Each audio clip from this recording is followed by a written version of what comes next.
Chapter 16:16. That delicate and pitiful appearance made the shopkeeper's old heart beat faster and his mouth go dry. He felt that as long as this beauty didn't cry, he would be willing to die for her. "Miss, don't cry, don't cry. What do you want?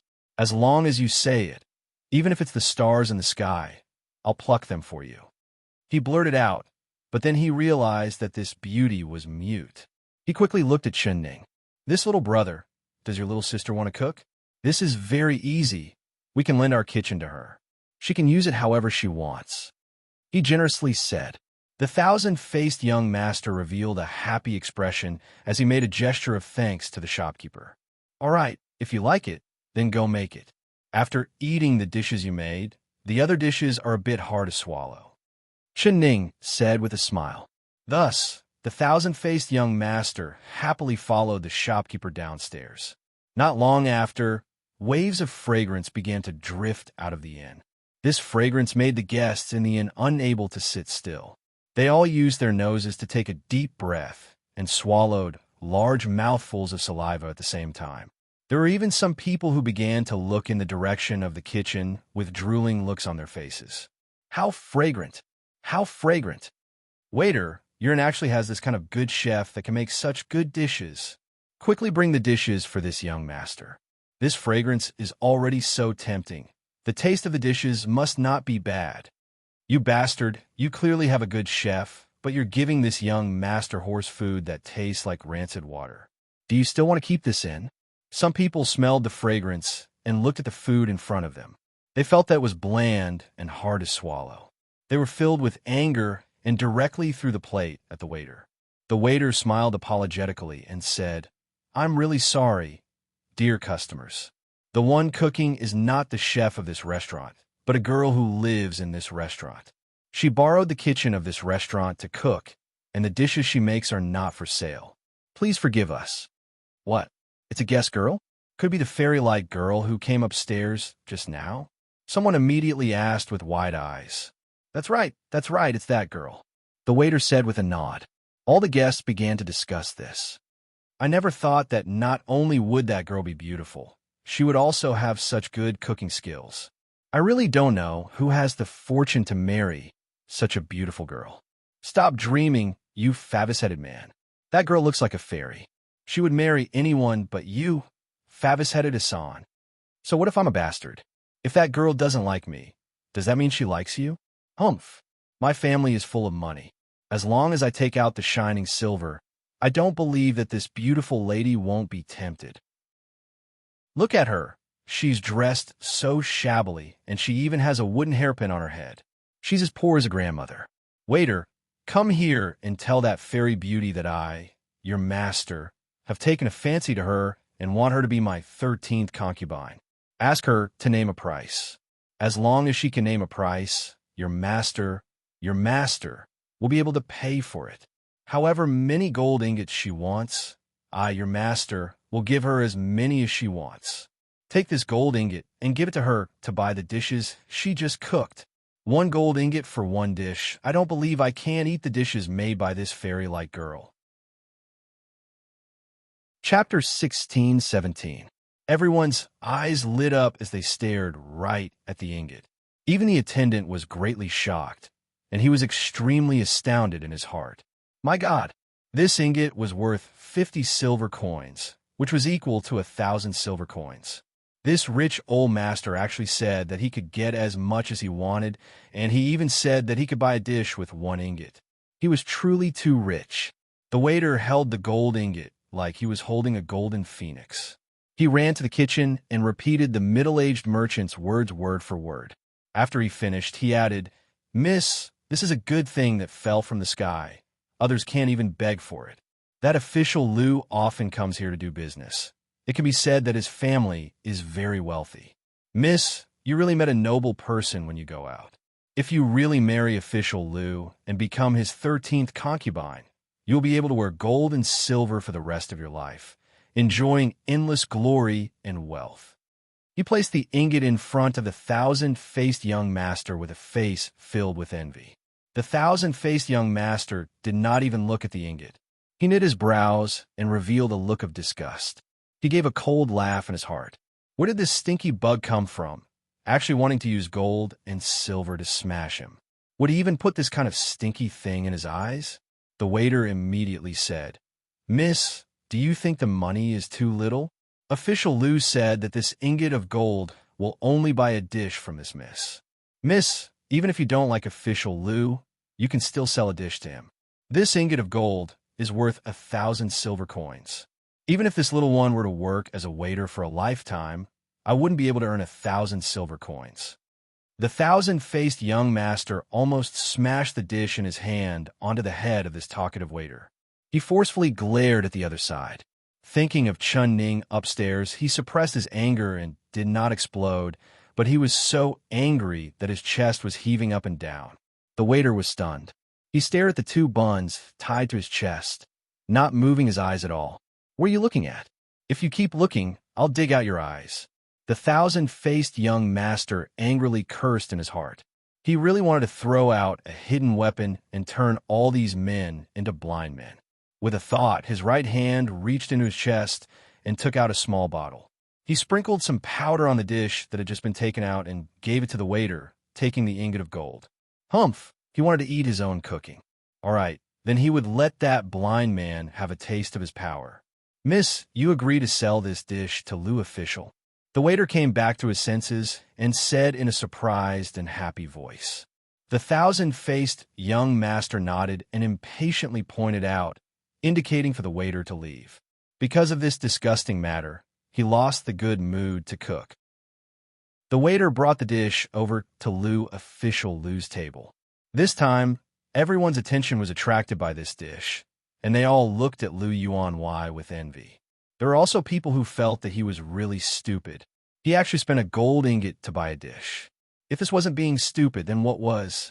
I thought it was some amazing dish, but it's just a plate of tofu.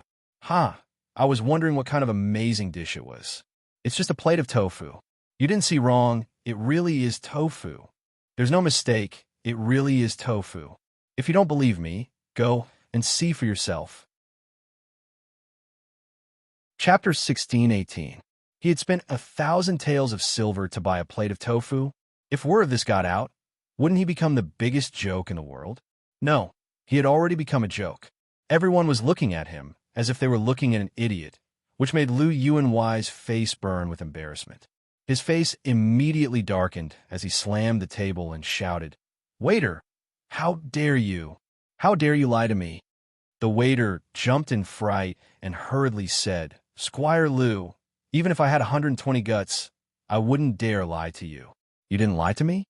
I spent a gold ingot to buy a dish made by that immortal lady. And you brought me a plate of tofu? Do you think I'm an idiot?" Squire Liu angrily slammed the table and glared at the waiter.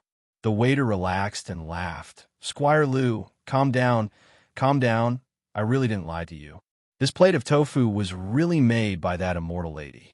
I saw it with my own eyes. It's definitely not fake.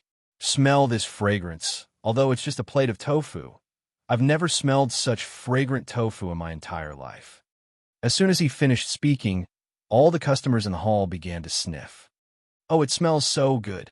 This tofu smells so strange.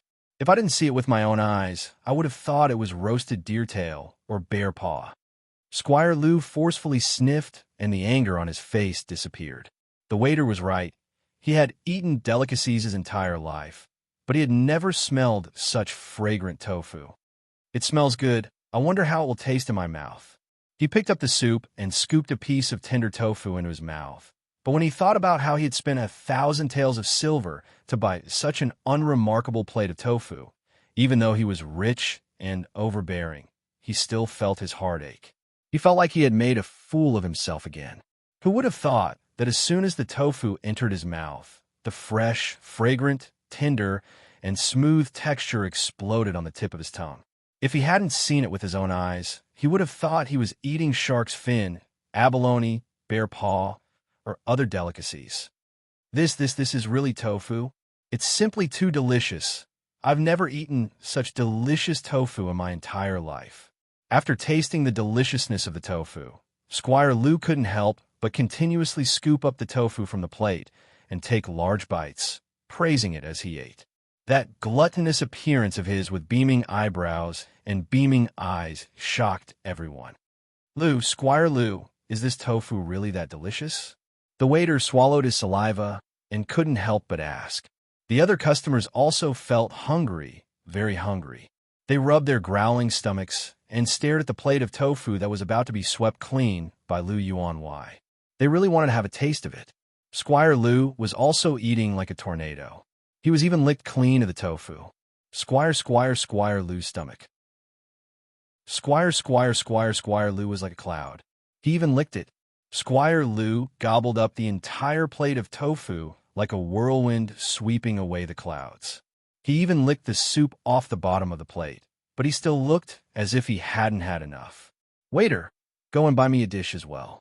As long as it's made by that lady, I don't care what it is. Chapter 16:19. The waiter stuck his tongue out and couldn't retract it for a long time. The customer glared at him. What are you standing there for? Hurry up and go. Yes. The waiter carried the gold ingots and was about to leave when he was stopped by a few people. Wait, I also want to eat that lady's cooking. Here's 1,000 taels of silver notes. Hurry up and serve my dishes. I want the immortal lady's cooking. The faster the better. Hurry. Me too. It's just 1,000 taels of silver for a dish. Do you think I can't afford it? Waiter, come and collect the money. In the blink of an eye, the waiter's arms were filled with gold ingots and silver notes. He was so shocked that his jaw almost dropped. There were so many rich fools these days. 1,000 taels of silver for a dish. They didn't even blink their eyes. Squire Lu couldn't sit still any longer. There were so many people fighting over food with him.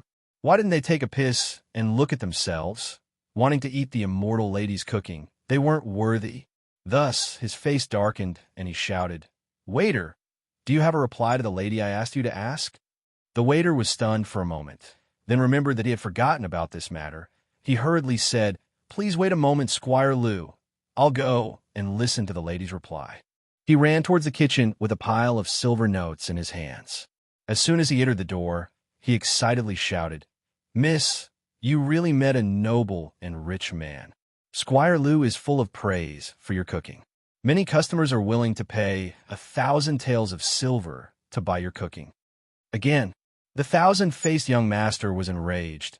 A cold light flashed in his eyes. He had spent a lot of effort to cook this dish for his prey, not for those fat pigs to spoil. He looked at the waiter expressionlessly. That cold gaze made the waiter suddenly feel a chill run down his spine. He couldn't help but shiver. He thought to himself, how did this girl's gaze become so scary? His legs started to tremble uncontrollably. His first thought was to run away. Lady, don't be angry. If you don't want to sell, then don't sell. It's up to you. He stuttered, his tongue knotted.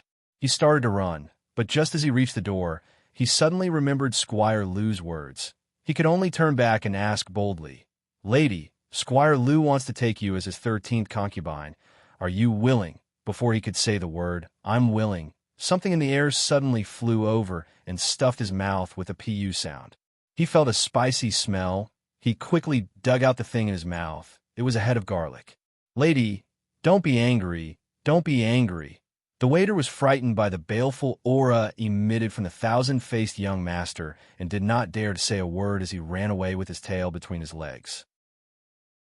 He came to the front hall and returned the ingots and silver notes to the customers, not daring to say that the immortal lady had suddenly become as scary as a demon. He only said that the lady was not willing to cook again. When the other customers heard this, they looked at Squire Lu with envy and jealousy, not understanding how this fat guy could be so lucky to be able to eat a dish made by the immortal lady. Waiter, come here. Chapter 16:20. This. The waiter awkwardly looked at Lu Yuanwei as he stuttered. What this and that? Hurry up and say it. This official does not believe that this young lady has eyes, but cannot see. She would rather be a poor country bumpkin than enjoy such a great life. Go tell her this official is willing to... Lu Yuanwei's words came to an abrupt stop. He felt his eyelids suddenly jump, and then both of his eyelids began to wildly jump. He simply could not control it. The waiter could not help but take a step back as he looked at him in fear. Lu Yuan, why? What's wrong, your eyes? What's wrong? It was not just his eyelids. Lu Yuan, why? Felt the muscles on his face begin to violently tremble. His loose skin was like a sieve. I. He opened his mouth and found that his tongue was not working, so it began to wildly jump in his mouth as well. He involuntarily stood up and raised his hands. Twisting his fat waist, he began to stagger around the hall. His fat appearance made him look like a fat duck. Lu Yuan, why? What's wrong? Are you okay? The waiter's eyes widened in shock as he looked at Lu Yuan Wai with a stunned expression. Lu Yuan Wai acted as if he did not hear anything. His eyes were dull as he struggled to shake his fat butt. As he spun around, he jumped, and as he jumped, he took off his clothes. In just a short while, he was only wearing a pair of bull-nose shorts, revealing his fat white belly. Barefoot, he had no sense of shame as he happily danced around in front of everyone. The nearby guests all burst out in laughter. Cheers, screams, and whistles filled the air. Good dance, jump again. Turn around, yes, yes, turn around like this. Roll on the ground, roll on the ground. Lu Yuan Wai was very obedient as he clumsily rolled on the ground. This made the crowd laugh even louder. The shopkeeper and the waiter were dumbfounded. They were all wondering if Squire Lu had gone insane. Otherwise, how could he suddenly become like this? Quickly help Lu Yuan Wai to his room, and then quickly find the best doctor in the city to take a look at Lu Yuan Wai.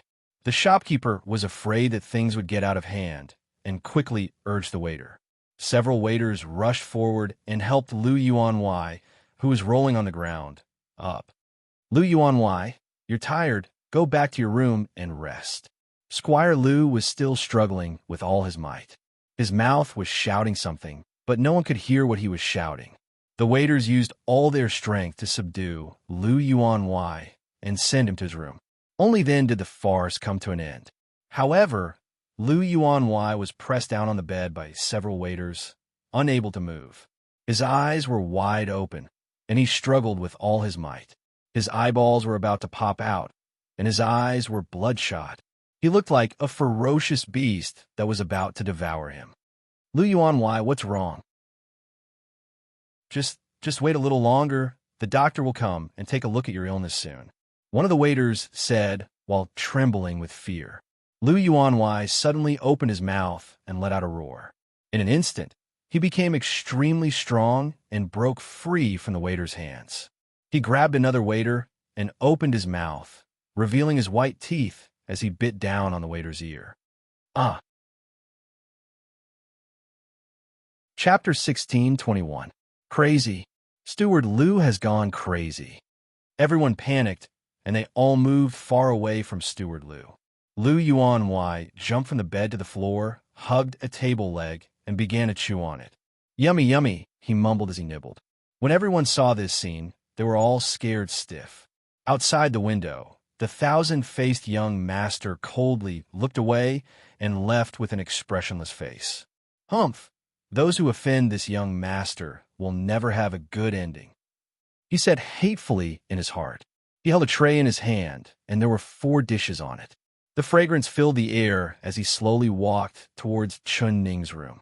When he came to the door, he gently knocked on it twice.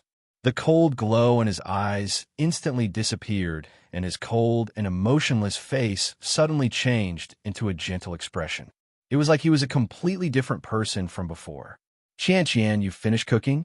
It smells so good. It must be delicious. It's just too hard on you. Chun Ning opened the door. Seeing the dishes on the tray, her eyes lit up. The thousand-faced young master gave a gentle smile and walked into the room. He placed the dishes on the table and made a gesture to show that it was not hard on her. Then he indicated for her to have a taste of the dishes. I heard that there was a lot of noise downstairs. Do you know what happened? Chun Ning raised her chopsticks and prepared to eat. She suddenly looked up at Qian and asked. The thousand-faced young master nodded like nothing had happened.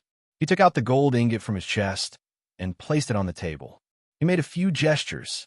Chun Ning's eyes opened wide, and she said in a stunned voice, You're saying that someone is willing to pay a gold ingot to buy one of your dishes? The thousand-faced young master nodded again. Chun Ning said with a smile, I never thought that the dishes you make would be this popular. It seems like bringing you is the right choice. If we run out of money in the future, as long as Qian makes a few dishes, we'll have a lot of money." The thousand-faced young master had a serious expression as he shook his head and made a few gestures. "Who do they think they are? They don't deserve to eat the dishes I make. I only make them for you, and as long as you like my dishes, I will make them for you for a lifetime." Although he didn't say anything, his eyes clearly expressed his meaning. Ning looked at him and was a little surprised. "Qian, you want to make dishes for me for a lifetime?" The thousand-faced young master forcefully nodded. "No matter where you go, I will follow you. The dishes I make will only be for you to eat. Don't abandon me and not want me." He was making hand gestures while looking at Ning with his clear eyes. That gaze was enough to make any man in the world break into pieces. Although Ning was a girl, she was almost melted by his eyes. She was moved as she said, Qian, why do you treat me so well? You are so good. How can I not abandon you and not want you?" The thousand-faced young master lowered his eyes shyly and raised his hand to narrate. His movements were as graceful as a white magnolia that was slowly blooming. "You are the person who treats me the best in this world. My background is lowly, but you are the high and mighty empress, but you do not look down on me at all.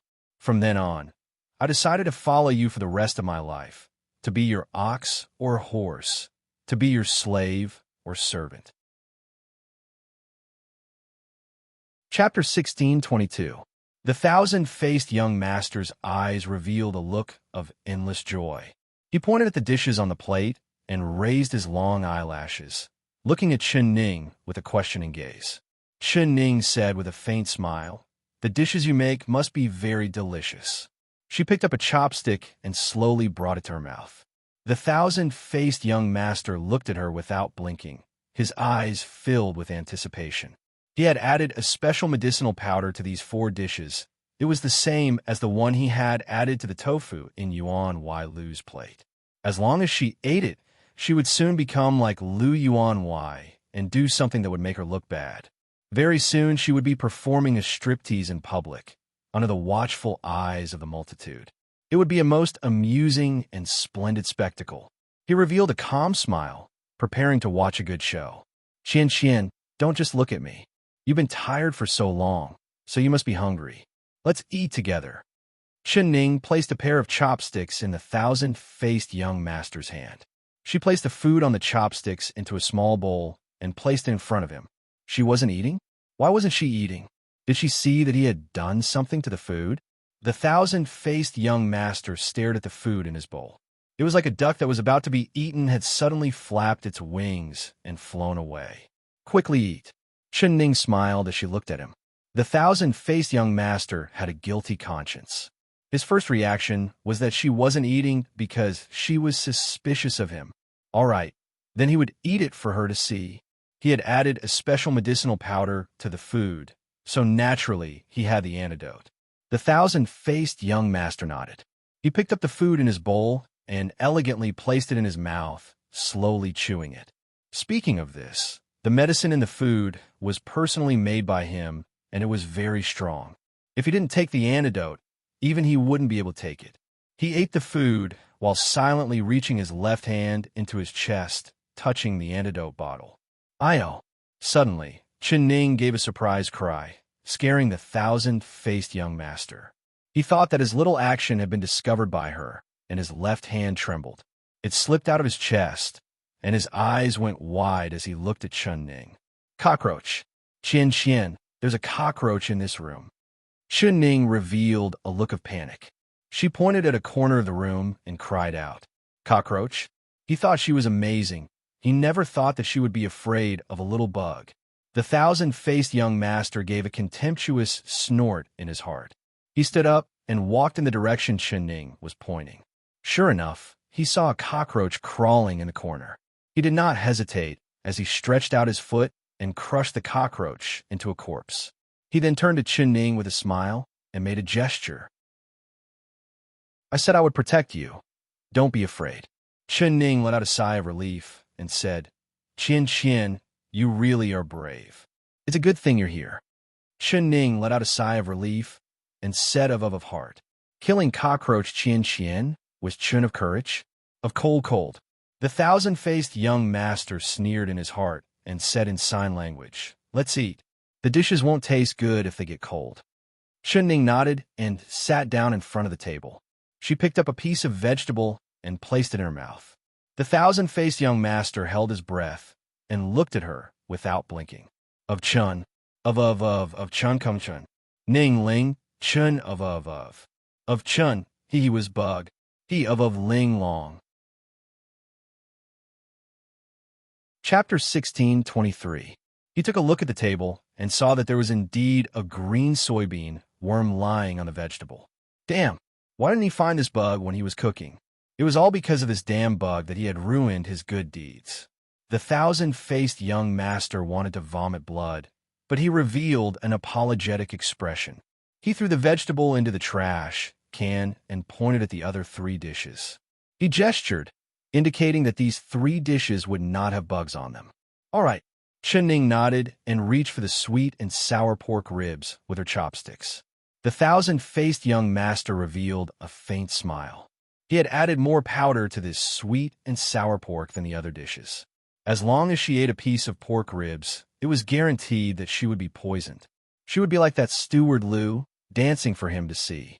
Qian Qian, I remember that you like this dish the most in the palace. Come, this pork rib has the most meat, so you can eat this. Chen Ning picked up a piece of pork rib. She did not bring it to her mouth, but rather placed it in Qian Qian's bowl. Then she revealed a sweet smile to him. The thousand-faced young master almost spat it out. What was this girl trying to do? He had spent so much effort to make this dish, but she did not even eat a single bite. All right, didn't she not trust him? If she suspected that he had done something to the dish, then he would eat it for her to see. He picked up the pork rib and placed it in his mouth to vent his anger. Qian Qian, eat slowly. I know you're hungry, but a girl should be more refined when eating pork ribs. If a man saw you wolfing it down like this, he wouldn't dare marry you. Chen Ning smiled as she teased him. The thousand-faced young master's face turned red. This young master was a man. If any man had any ideas about this young master would send them off with a single slash. He finished the pork rib in 2 or 3 bites and wiped his hands. He personally picked up a piece of pork rib and placed it in front of Chen Ning, revealing a shy expression. I've been on the road all day, so I'm a bit tired. I don't want to eat this greasy meat. Qian Qian, since you like it so much, then eat another piece. Chen Ning smiled as she pushed the pork rib in front of him. She picked up a piece of minced meat tofu for herself. All right, she didn't want to eat the pork rib. She could eat the tofu as well, but the tofu was also poisoned by him. The thousand-faced young master gritted his teeth and picked up the rib to eat. He watched as Chen Ning ate the tofu, and his heart filled with joy. This girl finally ate it. Qian Qian, your tofu is really delicious. It's like stuffing shark fins into it. None of the chefs in the imperial kitchen can compare to you. Chen Ning really liked the minced meat tofu. She ate several pieces in one go and praised, "The tofu is fresh and smooth, the soup is rich, and the taste is very delicious. It would be great if I could eat your tofu every day." The thousand-faced young master revealed a smile, a very happy smile. He said in a sign as he said it, "As long as you like it, I can eat. Seeing you strip naked and dance in front of me every day, haha, do you like it?" This young master is looking forward to it. He gnawed on the ribs while looking at Chen Ning with an expectant gaze. She had eaten so many pieces of tofu. Shouldn't the medicine take effect by now? When the medicine took effect, he would open the door and let all the guests come in to see the ugly appearance of their West Chu Empress. Chapter 16:24. Ha ha ha ha ha. He thought he was laughing in his heart, but he found that this wild laughter actually came from his own mouth. In that instant, his eyes opened wide in shock as he looked at Chen Ning, who also had a shocked expression on her face. "Qian Qian, you can laugh. You're laughing out loud?" Chen Ning stared at him and muttered in a voice filled with disbelief. "Damn it, why did I laugh out loud?" The thousand-faced young master was even more shocked than Chen Ning. He desperately wanted to close his mouth, but he could not control the muscles on his face at all. Not only did he open his mouth, he revealed his snow-white teeth, and his laughter became louder and louder. Not only that, but he also felt his heart sway and his blood boil. He just wanted to dance with joy. He threw away his chopsticks and slowly stood up.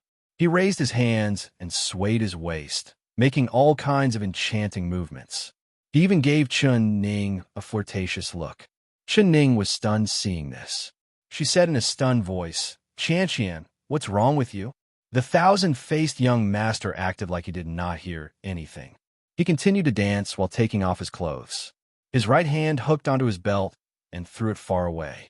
He gave Chun Ning a charming smile. His fingers were like an orchid as he slowly undid the clothes in front of his chest. "No, quickly stop." The thousand-faced young master shouted out in his heart. He knew what was wrong with him. He only cared about letting Chun Ning eat, but he had forgotten that he had also eaten quite a few ribs that had been poisoned. Because he was too proud, he had forgotten to take the antidote. Now that the drug had taken effect, even he could not control his own actions. His heart was already anxious to the point of vomiting blood, but not a single part of his body obeyed the will of his brain. With a wave of his right hand, he had already taken off his outer clothes, revealing a full chest and a slender waist. With another light twist, the long skirt tied around his waist also fell to the ground, revealing two long, straight, white, and slender, beautiful legs. "Qian, are you crazy?" Chun Ning was already stunned by what she saw. The thousand-faced young master wanted to find a pillar to smash his head into, but the drug had taken effect, and he could not control himself. He revealed a dazed smile as he began to take off his underwear. As long as he took off his underwear, the two large white buns in front of his chest would be revealed. The thousand-faced young master was going crazy. He had worked hard for so long and covered it up for so long, but because of a small mistake, the truth would be revealed. As long as the truth was revealed, he would not have a chance to stay by her side. With her intelligence, she would immediately see through his disguise as a man and immediately connect it to his purpose of getting close to her. He thought of the terrifying methods she had used against him, and his heart filled with a cold shiver. It's over, it was all over. He could not help revealing a look of despair. Suddenly, a blanket covered him from head to toe. Chun Ning had noticed that something was wrong and wrapped him up in the blanket, preventing him from being exposed any further. But the thousand-faced young master was completely controlled by the drug, and he desperately struggled in the blanket. Although he did not have any internal energy, he suddenly became very strong. Chun Ning felt that she could not control him at all. "Qian, don't blame me. This is for your own good." Chapter 1625. Pong. A muffled sound rang out. The thousand-faced young master's eyes turned black, and he didn't know anything else. After an unknown amount of time, he finally woke up. He felt a splitting headache, like he had suffered a heavy blow. He couldn't help letting out a painful groan. "Qian, are you awake? Is your headache better?" Before the thousand-faced young master opened his eyes, he heard a clear and melodious voice above his head. That voice was like flowing water. It was indescribably pleasant to listen to. He subconsciously muttered, "Head, so painful." When the words came out, he didn't believe it was his own voice. It was rough and hoarse, just like the cry of a crow. "I'll apply some more medicine for you," the voice said. Very quickly, he felt a cool sensation on his forehead. A soft finger was gently applying the ointment. The movement was very gentle, and the cool ointment had a faint, sweet fragrance, smelling very good. He took in a few deep breaths and felt that his head wasn't that painful anymore. Moreover, his consciousness was slowly recovering. "This is bad. I've been exposed." This was the first thought that flashed through his mind after he regained consciousness. The thousand-faced young master's body trembled, and he subconsciously touched the steamed bun on his chest. After touching it, he found that he wasn't naked and was still wearing clothes. The two steamed buns were still tied to his chest. What was going on? Could it be that she still hadn't discovered his secret? He remembered what had happened before he fainted. He remembered that at the most crucial moment, she had charged over and wrapped him in a blanket before knocking him out with a stool. How lucky! This stool was just too timely. The thousand-faced young master's heart was filled with gratitude towards Chunning. This was the first time he felt sincere gratitude towards the person who had beaten him. Even he found it hard to believe. But following that, he heard Chunning's voice. It was like a bucket of cold water had been poured over his head, making his body tremble. Qian, you're awake? Open your eyes. I have something to ask you. Tell me, you can clearly speak. So why did you pretend to be a mute? Her voice was very strict. The gentleness from before had completely disappeared. The thousand-faced young master finally realized that when he was being controlled by the drug, he had let out a loud laugh. When his consciousness began to recover, he had actually forgotten that he had been pretending to be a mute and had opened his mouth to speak. He knew that this was the most crucial moment. If he didn't explain it clearly, she would suspect him even more. The thousand-faced young master's eyes turned, and he had already thought of a good reason. He slowly opened his eyes and saw Chunning with a single glance. She was currently looking at him with a stern expression.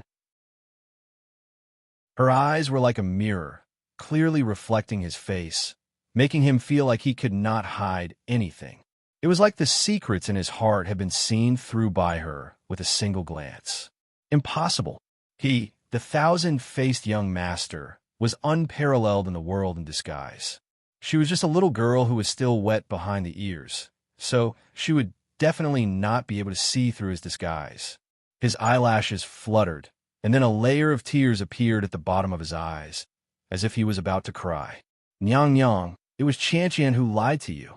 Qian isn't actually mute, but he tried to prop himself up, but his arms went limp.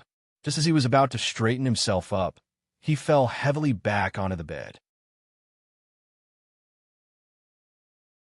Chapter 16:26. This girl looked very hard to deal with. If he was the slightest bit careless, she would see through him. The thousand-faced young master had already prepared script.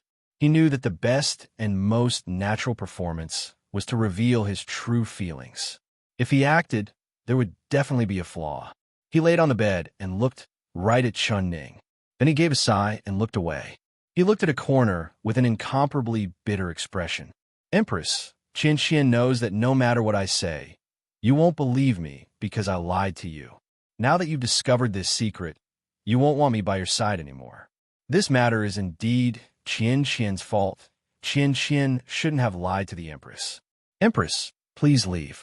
I know you must hate me right now, because although I have a pretty face, I have this kind of ugly voice. Whenever I hear my ugly voice, I want to die. He tightened his voice, and the voice that came out was hoarse and ugly to listen to. After saying this, he closed his eyes, and 2 large drops of tears fell down his face. This method of retreating in order to advance was very effective. Chunning was moved by his sad and moving appearance. The expression on her face was no longer as stern, and her voice became a bit gentler. Qian, when did I say I hate you? I just want to know why you're pretending to be mute.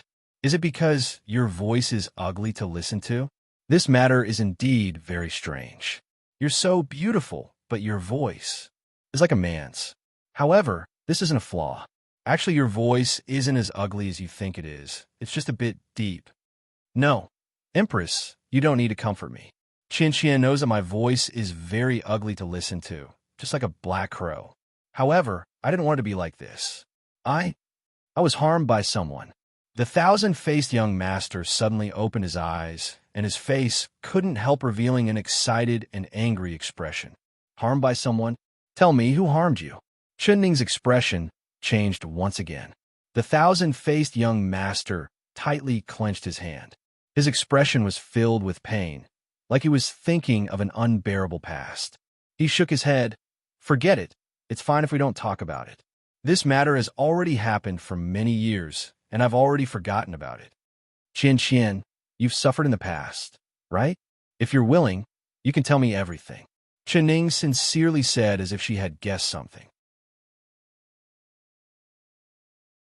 Chapter 16:27. When the thousand-faced young master said this, his throat choked up, and he couldn't say anything else.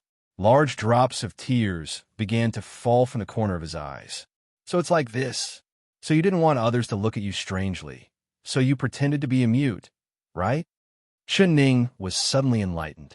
She looked at the thousand-faced young master with sympathy and gave a sigh before saying, Qian, I never thought that someone as beautiful as you would encounter this kind of tragedy. You must hate your sister, right? The thousand-faced young master said in a low voice, I don't know if I hate her or not, but from then on, I didn't dare trust anyone in this world. No matter who it was, I didn't dare trust them. I always felt that they treated me well, but in the blink of an eye, they would mercilessly hurt me, so I pretended to be a mute. I thought that as long as I didn't speak and they saw that I was a mute, they wouldn't harm me out of jealousy. Afterwards, when I entered the palace and met the Empress, I knew that the Empress truly treated me well. In this world, only you wouldn't harm me. You truly treated me well. Qian was only a lowly servant. Other than cooking, you didn't look down on me because I was a mute. You let Xiao Ru take care of me like a sister, making new clothes for me and making new jewelry for me. Xiao Ru was your personal maid, but you treated Qian and Xiao Ru the same way. Although I was only in the palace for a few short days, I had never felt such warmth in my life. Empress, from that moment on, Qian made up my mind to follow you for the rest of my life. If you blame me for deceiving you and don't want me, then Qian will just die. He looked up, and his eyes revealed a determined look. His voice was low and deep, but his tone was firm, without any hesitation at all. Ning couldn't help saying, Qian, don't always say you want to die. When did I say I don't want you? Not to mention that you didn't deliberately deceive me. You have your own difficulties. She pondered for a bit. All right, since you're determined to follow me, then I'll tell you a few things. Do you know where I'm going this time? Of course he didn't know. The thousand-faced young master shook his head and said, No matter where the Empress goes, Qian will follow. Even if it's a dragon's lair or a tiger's lair, Qian will not regret it and will not retreat. You're half right. Although my destination isn't a dragon's lair or a tiger's lair, it isn't far off. My trip is very dangerous, and I might not be able to come back. Even if it is like this, do you still want to go with me? The thousand-faced young master's heart turned cold. He thought of a place and blurted, Qian. Not bad. You're very smart, actually guessing it. Ning revealed a faint smile. Even the thousand-faced young master, who had experienced countless dangers and would not easily change his expression, turned pale after hearing this. The lair, the Qian of the battlefield. On the battlefield, no matter how good a martial arts expert was, he would not be able to withstand the tidal wave of attacks from the army. The scene of tens of thousands of arrows being fired and the galloping horses appearing like clouds appeared in his mind like a nightmare. He was one of the top experts in the Violet Sky Pavilion, but before he lost his strength, he didn't dare step foot into the battlefield because no one was able to stop an army of tens of thousands by himself. That was no different than a mantis trying to stop an army, and it was absolutely impossible. Chapter 1628. Ning stared at him without blinking, not missing the trace of fear that flashed in his eyes. She gently smiled and patted his shoulder as she said in a gentle voice, Qian, I never force people against their will, not to mention going to such a dangerous place. You said that I would treat you and Xiao Ru the same way. That's right. You and Xiao Ru are people I want to protect, so I won't let you go into danger. That's why I didn't tell Xiao Ru when I left the palace, because I didn't want her to go into danger with me. I won't bring Xiao Ru, so naturally I won't bring you either. If you really want to follow me, then wait here for me. After she said this, she stood up and said, You should rest. I'll leave tomorrow morning. The thousand-faced young master gritted his teeth and made his decision. No, Qian wants to be with you. I said that I would protect you. Empress, you have to bring Qian with you. Ning looked down at him and said, Qian, are you not afraid of death? Qian is afraid of death, but Qian is even more afraid of the Empress encountering danger. As long as the Empress brings me, I can protect you. He looked up and pleaded. Protect me? Chen Ning curled her lips and gave a gentle laugh. Qian, you were almost harmed by someone today. If I hadn't noticed that something was wrong with you and knocked you out, I don't know what you would have done. The thousand-faced young master's face turned red before turning pale. He said in a trembling voice, "What does the Empress mean? What happened to Qian? I don't remember what happened. My head hurts." He held his head and gave a snort, covering up his guilty conscience. Chen Ning said, "You were too careless. You didn't notice that someone had done something to the dishes you made. Those dishes were all drugged, and after eating them, you'll lose your mind and do some strange things." The thousand-faced young master said in a small voice, Qian must have done something shameful, right? It's a good thing I knocked you out in time. Otherwise, you would have taken off your clothes in front of me. Kuko, although we're both women, it's not good for you to be naked. Qian, you won't blame me, right? Chen Ning gave a gentle cough and asked in an apologetic voice. Of course Qian won't blame the Empress. If it wasn't for the Empress saving me, I wouldn't have the face to see anyone. The thousand-faced young master covered his face with his hands and revealed an ashamed look. His actions were not acting, but rather coming from the bottom of his heart. It was a good thing she had knocked him out with a chair, otherwise the consequences would be unimaginable. Qian, think about it carefully. Who did you offend? Why did they drug your dishes? When the thousand-faced young master heard this, he secretly felt lucky. So it turned out that this sly girl actually didn't suspect him. She thought it was someone else who drugged her. Qian. Chapter 16:29. The thousand-faced young master's framing was flawless because the shopkeeper had indeed been sneaking glances at him. That pair of lecherous eyes made him want to dig them out, so he didn't feel any guilt at all. You're talking about that shopkeeper? Woo, that's possible. Ever since you entered the door, his sneaky eyes have been staring at you. One look, and you can tell he's an old pervert. This might be a shady inn, so let's quickly leave this place. Chen Ning agreed with the thousand-faced young master's words. The thousand-faced young master was even more eager to leave this shameful place. Concubine, that shopkeeper is actually a shady inn. Why don't we burn it down? He suggested. As long as they burned the inn, they could get rid of the evidence. No one would know what they had done and how they had shamed themselves. Then there would be no evidence left. Burn the inn. Chen Ning looked at him in shock. That's right. Chen Ning frowned and looked at him with a disapproving gaze. If we burn the inn, what about the customers in the inn? Even if that shopkeeper has evil intentions, he doesn't deserve death. Not to mention that the customers in the inn aren't bad people. They're all innocent. Qian, how could you have such a vicious thought? The thousand-faced young master had a stomach full of disapproval. He thought that there was nothing vicious about it. What was the big deal about setting a fire to kill someone? Thinking about the assassins of his Purple Heaven Pavilion, which one of their hands wasn't stained with blood.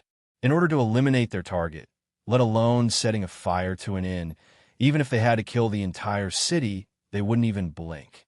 But when he saw Chen Ning's expression, he immediately lowered his head and said in shame, it was Qian who said the wrong thing. Qian only felt that the shopkeeper actually dared to poison the concubine's food. Luckily, the concubine is fine. If the concubine was poisoned this time, then Qian would definitely not let him go. Chen Ning said with a serious expression, Qian, since you've decided to follow me, then we have to make a promise. You're by my side. You can't have any killing intent. If you hurt an innocent person, I don't want you to follow me anymore. Do you hear me? The thousand-faced young master's eyes went wide. Not even a single person? This girl was really funny. She actually asked the Purple Heaven Pavilion's assassin not to kill. It was like telling a wolf not to eat sheep. He raised his hand and solemnly swore an oath. But in his stomach, he was secretly laughing. This vow was only used to deceive this stinky girl in front of him. It cannot be taken seriously at all. He kept saying Qian and never mentioned the word I. Obviously, he did not have the slightest bit of sincerity. But he was sure that the stinky girl would not be able to tell. Sure enough, seeing him swear this oath, Chen Ning's expression relaxed. Chapter 16:30.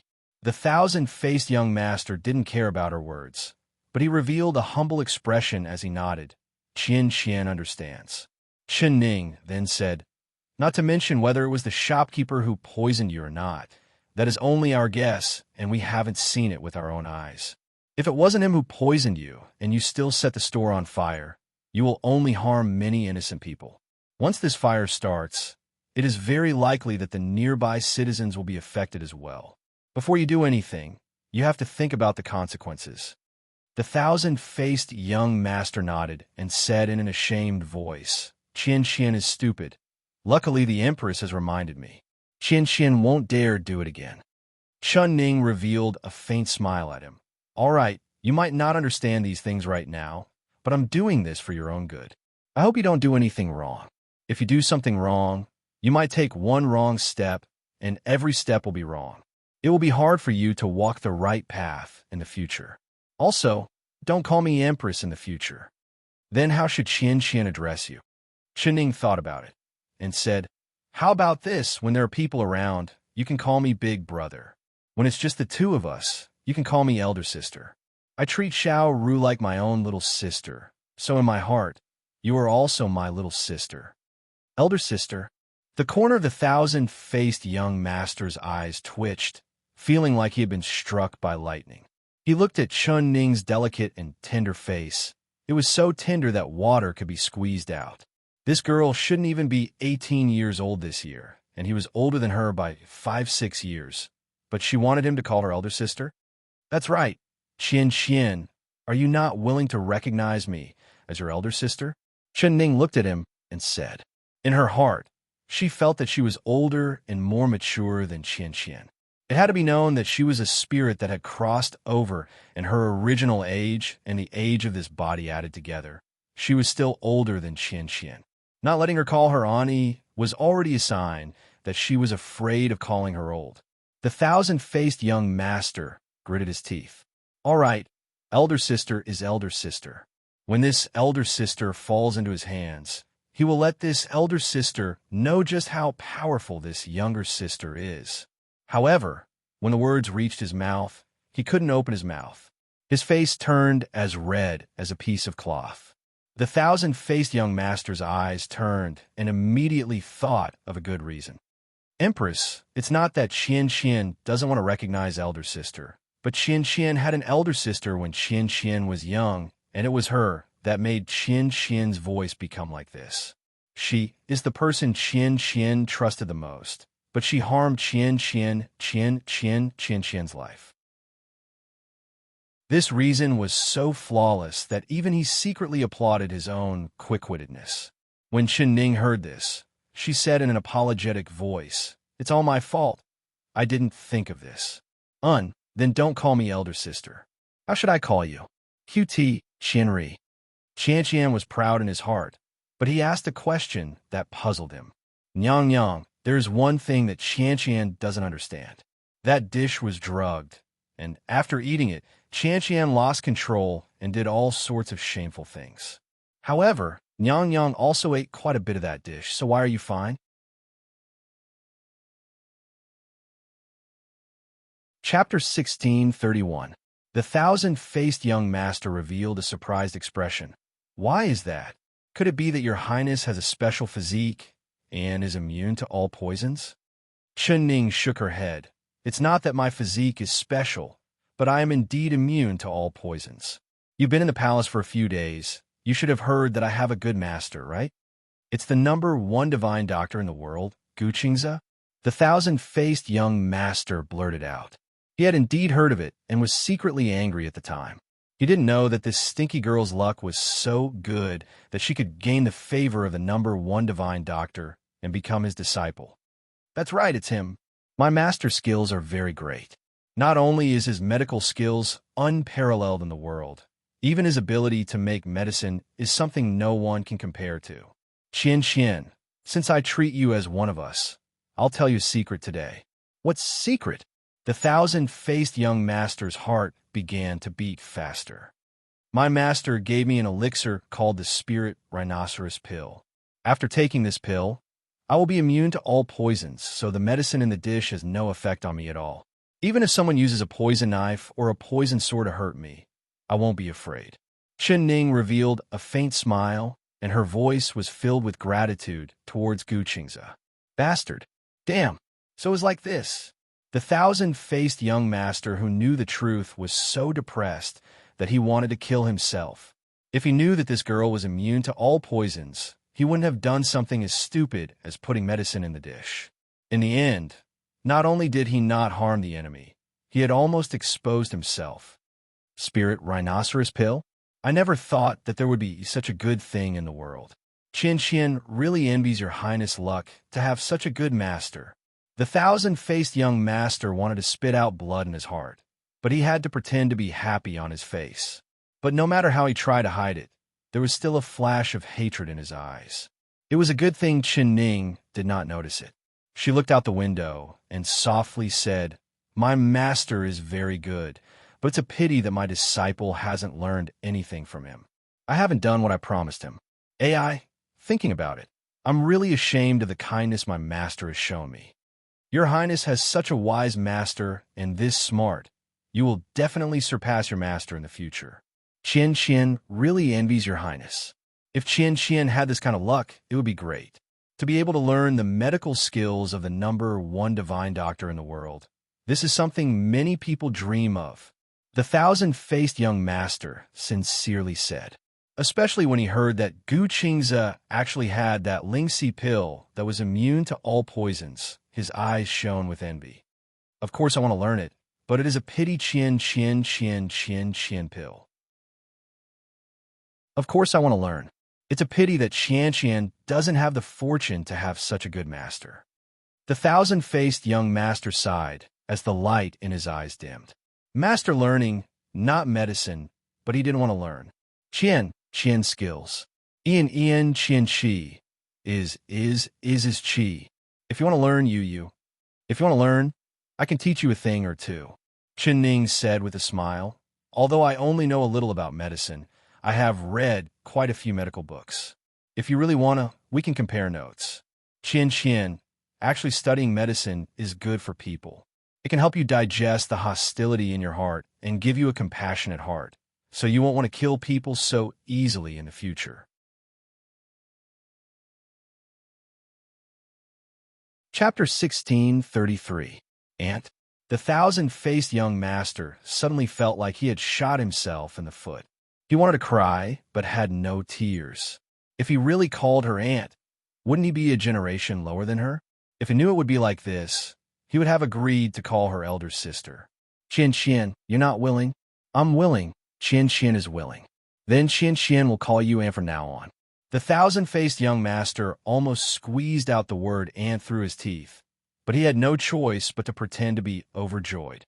Qian has never had anyone to love her since she was young. Now that I have an aunt, I'm very happy. He said insincerely. He didn't care about an aunt at all. She was simply his ancestor, his nemesis. All right, then in the future, you can call me Big Brother in front of others. When it's just the two of us, you can call me Aunt. Don't always call me Aunt. It'll be revealed sooner or later. Then again, I won't be an aunt anymore after leaving the palace. Qian, stand up. Don't kneel so easily in the future. The thousand-faced young master stood up and rubbed his kneecaps. His heart was filled with bad luck. Thinking back to when he was in the Purple Heaven Pavilion, he was the respected young master, and everyone had to bow down to him. He never thought that there would be a day where he would be bullied by a dog. In these past few days, his kneecaps were swollen from kneeling. Especially after entering the palace, he had to kneel down to everyone he saw. Hearing Chen Ning say that he wouldn't need to kneel in front of her in the future, he was so happy that snot came out. Since this is most likely a black shop and the shopkeeper failed to harm us, he might use another evil plan. Why don't we take advantage of the fact that the sky hasn't brightened and hurry on our way? Chen Ning said. All right, Qian will listen to Ant's arrangements. The thousand-faced young master lowered his head and gently replied. He thought about it, and then said, Aunt, Qian's voice is really unpleasant to listen to. Qian should continue to pretend to be mute on the way. His appearance was enough to cause the downfall of the country, but his voice did not match his appearance at all. Actually, his voice was very beautiful, but it was a man's voice, so it gave people a strange feeling. If it wasn't for the fact that he had found a good excuse, Chen Ning would have become suspicious sooner or later. Chen Ning looked at him thoughtfully and said, Qian, if you really care about your voice, I'll take you to the godly physician valley after I'm done with my matters. I believe that with my master's medical skills, he will definitely be able to cure your voice. The thousand-faced young master's heart skipped a beat as his face involuntarily turned pale. He knew that he might be able to fool others by disguising himself as a woman, but he was afraid that he would not be able to fool the world's #1 divine doctor. As long as he felt his pulse, he would know that he was a man. My throat has been broken for so many years, it can't be cured. It's better not to trouble the godly doctor. Moreover, Qian heard that it's very difficult to invite the godly doctor to personally treat the illness. Qian is so lowly. I'm afraid you don't have such luck. He racked his brain to think of a reason to refuse. You're really talking nonsense. If I bring you there, are you still worried that my master won't treat you? Then it's settled. If we can come back alive from the battlefield, I will definitely have my master cure your throat. Chen Ning clapped her hands and said with confidence, Battlefield? Aunt, are we really going to the battlefield? Chapter 1634. When he had not lost his martial arts, he had almost lost his life on the battlefield. Now that he had lost his martial arts, and she was a weak girl who did not know martial arts, if the two of them went to the battlefield, if it wasn't sending themselves to their deaths, then what was it? No matter how he thought about it, he couldn't understand whether this girl was stupid or not. She didn't want to be the empress and didn't want to enjoy the glory and splendor of the palace. She actually wanted to go to the front lines to suffer. Was she tired of living? If she was tired of living, then he wasn't tired of living. He didn't want to die with her. I really have to go. I have to go. Chen Ning forcefully nodded and said, It's still the same words. If you don't want to go, then stay here and wait for me. The thousand-faced young master was helpless. He could only clench his teeth and say, Qian swears to follow Aunt until death. He thought that no matter what, he had to complete his revenge plan before they met the South Yu army. Time was tight. He could not waste any more time. This lass was immune to all poisons, so his plan of poisoning her was obviously not going to work. He had to think of another way to do it. All right, then let's go. Pack your luggage. I'll wait for you downstairs. After Chen Ning said this, she went to her room and took her luggage. She went downstairs to take their horses and waited at the entrance of the inn. Not long after, Qian also came downstairs with a small bag on his back. The two of them jumped onto their horses, and before the sky was bright, they left the small city and headed south. After a while, the thousand-faced young master took out an oiled paper bag from his bag and gave it to Chen Ning. Aunt, this is the dessert I made yesterday. You can eat it first. Chen Ning smiled as she took it and said, You're still the most attentive, being so thoughtful. I was in a rush to leave and forgot to bring my rations. She opened the oiled paper bag and placed a piece of dessert into her mouth.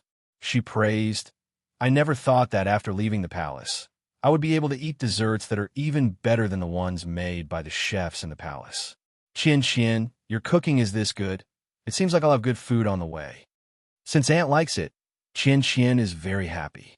The thousand-faced young master lowered his head in embarrassment, but his eyes revealed a proud look. When he was handing over the dessert, he had secretly sprinkled some catnip powder on Chen Ning's sleeves, but the other side did not notice at all.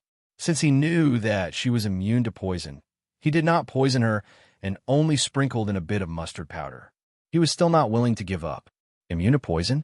However, the bramble mustard powder and catnip weren't poisons, but their combined power was more terrifying than most poisons. He had personally suffered from these two poisons, and the experience that night was as terrible as a nightmare to him. The stray cats that came after smelling him almost dug out his eyes and almost turned him into a delicious meal in their stomachs.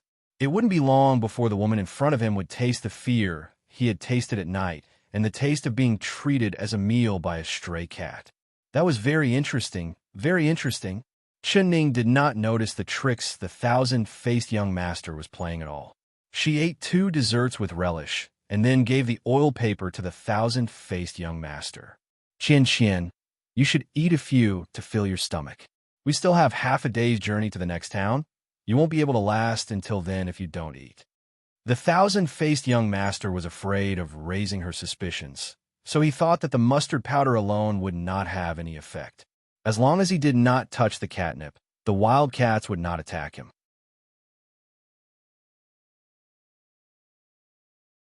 Chapter 16:35. Achoo! Achoo! Ning sneezed twice. She rubbed her nose and knit her brows as she said, "That's not right." The thousand-faced young master couldn't help looking up at her. "What's wrong?" Ning forcefully sniffed and her nose knit even tighter. "I think I smell catmint." Cat what?" The thousand-faced young master was shocked and stuttered. "This is bad. How did she notice it? This catmint smell only had a faint peppermint smell. If one didn't have a very sensitive sense of smell, they wouldn't be able to notice it. How could this girl's nose be as sensitive as a cat's or a dog's?" Ning said, "Catmint. It is a plant that attracts cats, and cats love its smell." Adding in the fact that cats have a very sensitive sense of smell, they can smell it from far away. If you add in bramble mustard powder, then the cats will go crazy. "That's right, it's the smell of catmint. I've smelled it once, so it can't be wrong. Strange, why do I have the smell of catmint on me? Didn't I just change into these clothes when I left the inn?" She suspiciously looked at the thousand-faced young master. The thousand-faced young master's heart almost jumped out of his chest. He looked away with a guilty conscience, not daring to look at her. At the same time, he couldn't help grabbing onto the reins, preparing to beat the horse into a wild gallop. Although she didn't know martial arts, he had fallen to her hands again and again. This girl's body was filled with treasures. The first time, he had fallen to her silent hidden weapons. He didn't even see her raise her hand, but a large cluster of poisonous needles had stung him like bees. Even with his skills, he couldn't dodge it and was instantly stung into a hornet's nest. The second time, she had a strange thing in her hand. It wasn't big, but it was not weak at all. It made him lose his sense of direction, and he completely lost the ability to resist. He had also been fed a bone-transforming pill by this girl, losing the cultivation he had painstakingly cultivated for over 20 years. Adding in the fact that he had heard from the Xiaorong princess, she had won an impenetrable snow silk robe from the princess. At that time, his eyes were filled with jealousy and envy. Now that he had lost his cultivation, he could only secretly make a move. If it was an open fight, he would definitely not be this girl's opponent. As long as she took out that flaming concealed weapon, it would immediately explode his 3 souls and 7 spirits. He didn't want to experience that kind of frightening feeling a second time. His nerves were completely tense. As long as Ning said that he was the one who poisoned her, he would immediately beat his horse and quickly escape from this girl's side. "Qian, do you think the innkeeper snuck into my room and sprinkled catnip on my clothes while I was taking care of you in your room?" "Qian." The thousand-faced young master was stunned for a moment. Following that, his heart that was hanging in his throat relaxed as a relaxed smile appeared on his face. Yes, that must be it. That innkeeper clearly failed with his first plan, so he tried a second one. I didn't expect his heart to be so vicious. If we knew he was this evil, we would have burned down his shop. He angrily swung his whip.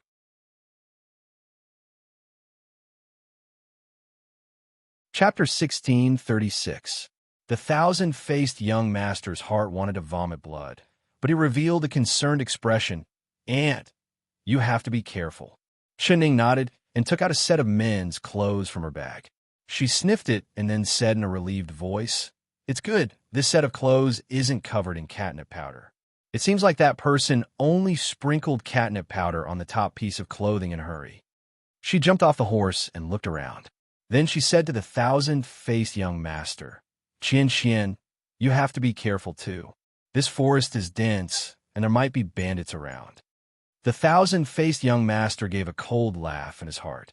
He was thinking what kind of person this young master was. Why would he be afraid of bandits? But he said, Many thanks for Aunt's concern. Ning warned him a few more times before taking the clothes and walking behind a large rock not far away. The thousand-faced young master watched as her figure disappeared behind the rock.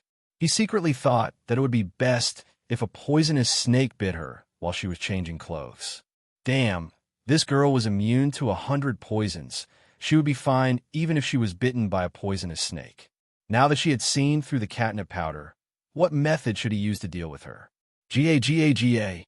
He was thinking about this when he suddenly heard the cries of crows in the air. When he looked up, he saw a group of crows flapping their wings as they flew over his head. How unlucky! I actually let the crows fly over my head. It's like a dark cloud covering my head. The thousand-faced young master spat on the ground. Suddenly, there was a whistling sound as a whistling arrow flew into the air, letting out an ear-piercing whistling sound. It can't be. Could it really be that girl's crow's mouth was right and we met bandits? The thousand-faced young master was very experienced. He knew that this whistling arrow was a signal from the bandits before they appeared. As expected, after the whistling arrow sounded, several dozen large men came out of the forest. They had a rough cloth covering their heads and were wearing blue clothes and blue pants. They held weapons in their hands as they surrounded him. The thousand-faced young master sat on his horse and coldly looked down, not making a sound. If he still had his cultivation, these several dozen bandits would not be in his eyes at all, but now, damn, what he was afraid of really came. Why didn't these bandits come earlier or later? They just had to come after that girl left. Otherwise, the one who would be having a headache right now wouldn't be him. Ha ha ha. My luck today is not bad. I went down the mountain to hunt and actually met a delicate little beauty. Just when the thousand-faced young master was thinking of a way to escape, a tall and sturdy man with wide shoulders and a round waist walked out from the crowd. When he saw the thousand-faced young master, his eyes opened wide like a leopard's, and he couldn't help but drool from the corners of his mouth. Not only him, the dozens of burly men around him all stared at the thousand-faced young master without blinking. Everyone was stunned by his beauty. Although he was wearing a cotton dress with thorns and hairpins, the coarse clothes did not diminish his beauty in the slightest. He was like an unpolished beauty painting, causing the bandits to stare blankly at him. Ha ha, miss, it is fate that brought us together. Today I, Big Brother Shah, am able to meet Mississippi. It is the fortune of 3 lifetimes. I wonder if Miss is betrothed? Why don't you marry me, Boss Shah, and become my wife? Chapter 16:37. TSK. Look at your little hand, so white and tender. Even Boss Shah's heart is thumping. Little beauty, what's your name? Just as his fan-like hand was about to touch the back of the thousand-faced young master's hand, the thousand-faced young master suddenly retracted his hand. That Boss Shah touched nothing but air. However, he was not annoyed and touched the thousand-faced young master's feet. Little beauty is beautiful. Your feet are beautiful too. I couldn't tell, but the beauty's feet are actually quite big. However, I heard that women with big feet will give birth. Little beauty, marry this fort master. Tomorrow, give birth to a white and chubby son for this fort master. How about that? He unscrupulously touched the thousand-faced young master's feet and smiled until his eyes were squinted into a line. He had clearly treated the thousand-faced young master as a prey in his net. Even if he had wings, he would not be able to escape from his palm. Scram! The thousand-faced young master was so angry that his face flushed red. He pulled his feet out forcefully and kicked that Boss Shah's right cheek. The strength of this kick was indeed not small. Ouch! Boss Shah cried out in pain and rubbed his cheek. He glanced sideways at the thousand-faced young master, but was not annoyed. He continued to smile lecherously and said, I couldn't tell that the little beauty's strength is not small. However, I Boss Shah like it. This kind of beauty will be exciting in bed. She's much stronger than those weak women. Little beauty, you have to obey me whether you want to or not. His right hand reached out and grabbed the thousand-faced young master's ankle. With a tug, he immediately pulled the thousand-faced young master down from the horse. If the thousand-faced young master still had his skills, even Tin Boss Shah would not be his match. How could this tug force pull him down from the horse? However, he clearly wanted to dodge, but he did not have the strength to do so. He fell on his back and heavily fell to the ground. Before he could even take 2 breaths, Boss Shah pounced on him like a tiger pouncing on a sheep. That strong and heavy body was like a large sandbag pressing down on him. Little beauty, I, Boss Shah, am not a lustful person. If it was normal times, I would treat you well and not do anything to you in broad daylight. But you are just too beautiful. My heart is about to jump out from looking at you. I can't hold it back. Come, let me kiss your little mouth first. Boss Shah said this while pouting like a pig as he kissed the thousand-faced young master's lips. The thousand-faced young master was filled with anger as he tried to kiss the thousand-faced young master. His heart was filled with so much hatred that he wanted to vomit blood. He just wanted to dismember this stupid pig in front of him into 1,000 pieces. Let me go, let me go. Although he struggled, he only had the strength of a normal person. How could he be a match for Boss Shah? Helplessly, he could only shout for help, thinking that stinky girl Chun Ning was nearby. Once she heard his shout, she would definitely come to save him.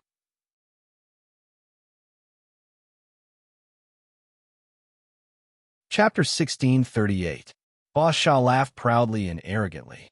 As he laughed, he pinched the thousand-faced young master's waist and thighs a few times. This small waist, this calf, TSK, it's really tender. Even I, old Shah, can't bear to be heavy-handed. The thousand-faced young master was so ashamed that he wanted to die. He finally pulled out his hand and swung it heavily at Boss Shah's lecherous face. Bastard, get lost. This was a humiliation that he had never encountered in his life. He never dreamed that one day, the young master of the Purple Cloud Pavilion, would be teased by a man. He was even touched and taken advantage of. Little beauty, don't resist. Just obediently listen to me, Boss Shah. Boss Shah effortlessly grabbed the thousand-faced young master's hand and pinched it a few times. He even kissed it and beamed with joy. At this time, the bandits who were watching the show surrounded the two. Dozens of greedy eyes swept over the thousand-faced young master's face and body. They were filled with envy and jealousy. Boss Shah, such a beauty, don't waste time. Quickly enjoy her. Our brothers are still anxious to drink some soup. Yes. Our brothers have worked hard for so long. We're already tired of seeing those old and ugly women on the mountain. It's rare to see a beauty like a fairy. This is a gift from God to us. Boss eats the meat. Us brothers drink the soup. Boss, hurry up. The bandits pulled their rough throats and let out wild laughter. At the same time, they looked at the two as if they were watching a show. Bastard brats, what are you in a hurry for? Such a beauty, I, Boss Shah, have to enjoy it. You want to drink soup? Wait until I, old Shah, have played enough. Boss Shah laughed loudly and waved his hand at the same time. Turn around. Don't watch the boss do things. The bandits roared with laughter. It's not the first time we've seen the boss do things. Let us brothers see. Such a beautiful little beauty. Her expression will definitely be very moving. If the boss doesn't give us soup, don't tell us that you won't even let us eat our fill. We won't do it. Boss Shah smiled helplessly. All right. I'll let you guys feast your eyes and see how tender my little beauty's skin is. Hearing the filthy words of the bandits, the thousand-faced young master felt like dying at this moment. His hands were tightly held by Boss Shah. He couldn't move. Only his legs could move. Although he didn't have power, he still had martial arts moves. So he suddenly lifted his knee and kicked at Boss Shah's back. This move was called Purple Gold Palace Kick. The target was the back of Big Brother Shark's head. As long as he was kicked, even if he didn't die, he would be knocked unconscious instantly. Unexpectedly, as soon as he lifted his leg, Big Brother Shark grabbed his ankle and slowly lifted it up. He smiled obscenely and obscenely. I didn't expect the little beauty to be so eager to invite me. Very good. This posture is very good. The thousand-faced young master was stunned. Only then did he understand what Boss Shark's words meant. He was angry and anxious. He gritted his teeth and said, "You dirty pig, if you dare to touch a finger of mine, I'll make sure you die without a complete corpse." Big Brother Shark laughed and said, "Touch a finger of yours."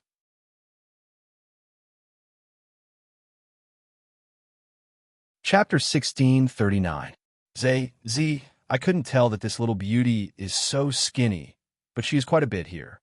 Not bad, not bad at all. Boss Shah's eyes were attracted by the rising and falling chest of the thousand-faced young master, and he couldn't help reaching out to grab it. The thousand-faced young master could not avoid it, and he felt like dying from shame. In his heart, he was thinking that, damn Chen Ning, why hasn't she come out to save him yet? Could it be that after seeing so many bandits, she was so scared that she didn't show herself and ran away? It's over, it's over. If she ran away, he would be trampled to death by these bandits. He could already see that these bandits were vulgar and would not let him go just because they found out he was a man dressed as a woman. In the end, he would die even more miserably and suffer even more humiliation. "Auntie, save me! Auntie, save me!" Filled with despair, he couldn't help shouting out again. Now Chen Ning had become his only hope and savior. That Boss Shah revealed a fiendish smile and said, "Aunt, even the heavens can't save you now. It's good that your aunt is here. Father will throw her to the brothers to play with." With a fiendish smile, he had already grabbed the thousand-faced young master's chest. He thought he would feel something soft and plump, but who would have thought that it would be hard? It was like touching a dry bun. He couldn't help being stunned. "Boss Shah, what kind of fart are you letting out? It's so smelly." Suddenly, a voice filled with ridicule and sarcasm came from behind him. Who's scolding father?" Boss Shah turned around and saw a young man that wasn't even 20 years old looking at him with a cold smile on his face. "Where did this stinky brat come from, actually daring to scold me, Boss Shah? Brothers, pull this stinky brat down for me." Boss Shah's face sunk as he angrily shouted. The bandits loudly responded and climbed towards that rock. "Aunt, save me, quickly save me. You're finally here." When the thousand-faced young master saw that young man, tears instantly flowed down his face as he was filled with excitement. That person was none other than Chen Ning. Boss Shah was stunned. He looked at Chen Ning a few times and said with suspicion, "You're calling him aunt? Could this stinky brat be a girl? But look at her appearance. She's simply an ugly girl. How could she be worthy of being your aunt? Ugly, but she's enough to quench my brother's thirst." Chen Ning was wearing a human skin mask, and she had no expression on her face. Hearing Boss Shah's filthy words, she did not seem angry at all. "Boss Shah, let her go, or I'll take your life," she softly said. How could Boss Shah take her threats seriously? Instead, he laughed out loud and lowered his head to look at the thousand-faced young master. "Little beauty, your aunt is too ugly. You're still the prettiest. Now, I'll properly make out with you in front of your aunt. What do you think?" As he laughed, he reached out to tug at the front of the thousand-faced young master's shirt. He wanted to see what he had grabbed just now. How could it be so hard? Suddenly, a thunderous sound rang out, deafening to the ears. All the bandits at the scene trembled in fear, not knowing what had happened. They all raised their heads to look at the sky. "What? It? It's not thunder. The sky is still clear."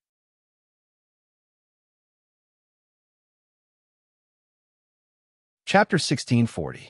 Some of the bandits turned around and saw Boss Shah. He was still lying on top of the beautiful girl with one hand grabbing onto the beautiful girl's chest, but the head on his neck had disappeared. No, it didn't disappear, but rather his head was like a watermelon, suddenly exploding. Thick blood and white brain matter flowed everywhere. When the bandits saw this terrifying scene, they were all stunned. Those bandits that were preparing to climb up the cliff to catch Chen Ning forgot what they were doing as they looked at Boss Shah's headless corpse in shock. Everyone had turned into clay statues and wooden sculptures, completely unaware of what had happened. Why did Big Brother Shark's head explode after a loud bang?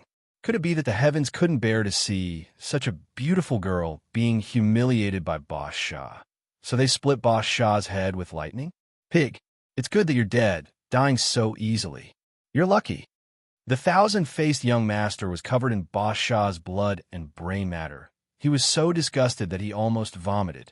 Out of everyone present, only he knew what had happened. Boss Shah's head turning into a rotten watermelon. It must have been Chun Ning's doing. He did not expect that the power of her hidden weapon had become so great. It was several times stronger than when she had used it against him. If her hidden weapon was as strong as it was today, he would have already been sent to hell. Perhaps he would have already reincarnated. The thousand-faced young master climbed out from under Boss Shah's corpse and looked at Chun Ning, standing high up on the rock. She was indeed holding that strange hidden weapon he had seen before. He swept his eyes around and saw at least 20 to 30 bandits climbing up the cliff, preparing to climb up to catch Chun Ning. Instantly, a bad idea came to mind. Although that hidden weapon was strong, it could only be used one at a time. It was impossible to deal with all these bandits at once, so why didn't he borrow a knife to kill them? Aunt, it's a good thing you arrived in time and saved Qianqian. This Boss Shah wanted to humiliate Qianqian, so he deserved to die. Auntie, these mountain bandits are all villains. You should kill them all. This isn't killing indiscriminately, it's getting rid of evil for the people. He raised his voice and shouted, so that all the mountain bandits present could hear him clearly. It had to be said that his scheme of shifting the blame was very good. When the bandits saw Boss Shah's inexplicable and tragic death, they only thought that God was angry and punished them with lightning for their evil deeds. Fear rose in their hearts, and they all wanted to run for their lives. Hearing the thousand-faced young master's words, they instantly understood. The reason their boss lost his head was all because of this young man in front of them. They were originally vicious mountain bandits. They were afraid of Tian Fa, but they weren't afraid of humans. Especially such a young man. That beautiful girl even called him Auntie. She was clearly a woman. Stinking bitch, you must be tired of living. You actually dared to kill my boss. Boss Shah, brothers, let's go together and catch this woman. Strip her naked and hang her up. Boss Shah, she killed Boss Shah, so let's cut off her flesh piece by piece to avenge Boss Shah. Shah, of her first, this woman is so ugly, I have no interest in playing with her.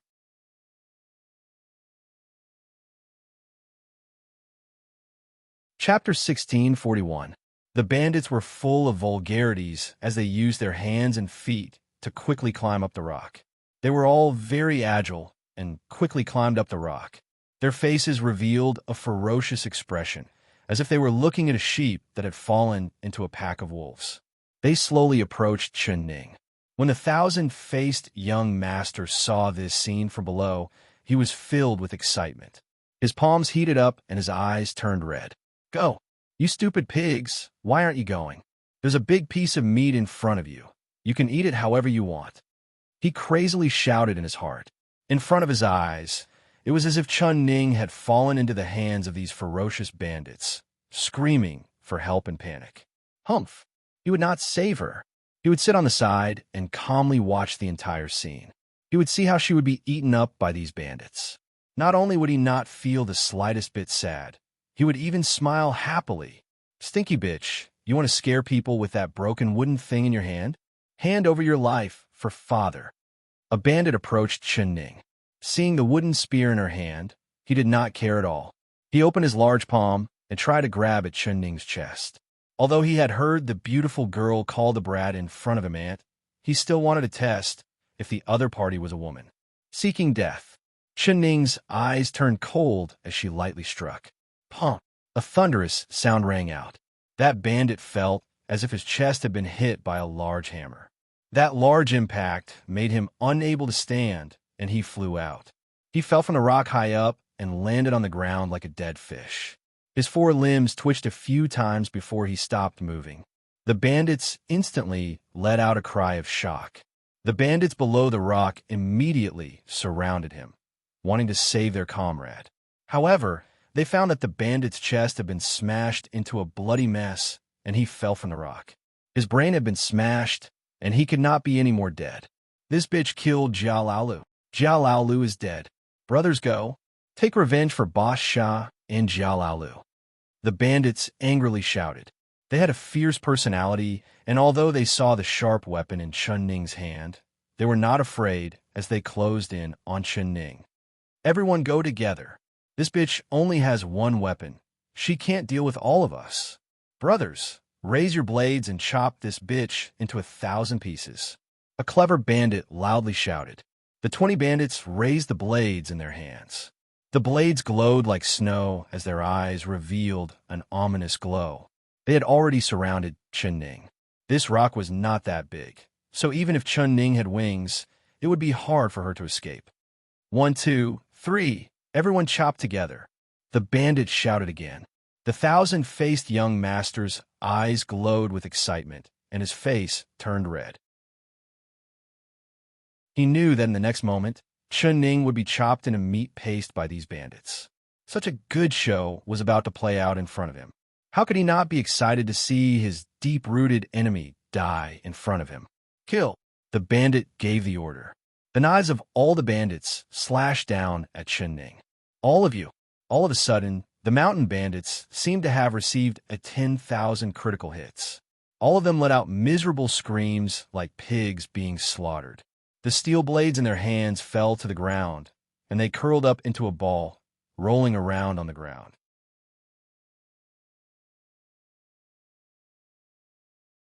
Chapter 1642. They had clearly seen the girl dressed as a man being surrounded by the brothers, and with a flash of a blade, she was about to be dismembered. They didn't see her make a move, so why were the brothers all falling down one by one, screaming like their parents had died? Bastard! Damn! The light in the 1,000-faced young master's eyes quickly dimmed. His hand formed a fist, and the hatred in his heart became even thicker. He knew that Chun Ning had used that invisible hidden weapon again. The strange thing was that this time, he didn't even blink his eyes as he stared at her, but he couldn't see how she had shot out her hidden weapon. She didn't even raise her hand or wave it as she shot out several dozen poison needles at once, causing over 20 bandits to fall to the ground. This kind of incredible hidden weapon technique, he had never heard of it before. Although Chun Ning had saved him at the most crucial moment, he wasn't grateful at all. If it wasn't for her, how could he have fallen to such a sorry state? If it wasn't for her, how could he have been humiliated by a man who was like a fat pig? If it wasn't for her, how could the dignified Purple Heaven Pavilion girl be forced to disguise as a woman? So all the humiliation he had suffered, it was all because of her. He wished for nothing more than for her to die. The more miserable, the better. But seeing the bandits lying on the ground, the 1,000-faced young master knew that his plan to kill with a borrowed knife had failed again.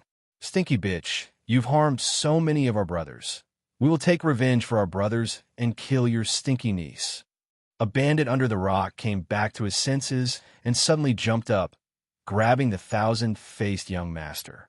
At the same time, he placed a shining steel blade on his neck. He used a bit of force, and the 1,000-faced young master felt a chill on his neck. Following that, a stream of bright red blood flowed down his slender white neck. It was abnormally glaring. The 1,000-faced young master was so angry that his stomach was about to burst.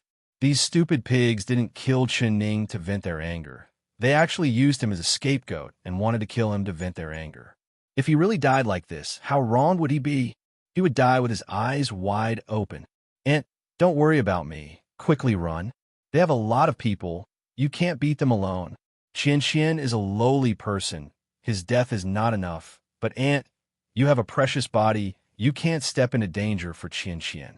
Aunt, quickly run, quickly run. The 1,000-faced young master's mind turned as he loudly shouted. Not only did he not let Chun Ning come down to save him, he even told her to run.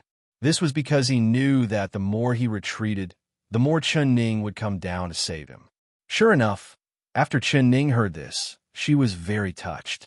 She stared fixedly at 1,000-faced young master and nodded. Qian Qian, you have a backbone. Ani really didn't misjudge you. You're right, they have too many people. I can't beat them. Instead of me going down to die, it's better to sacrifice you.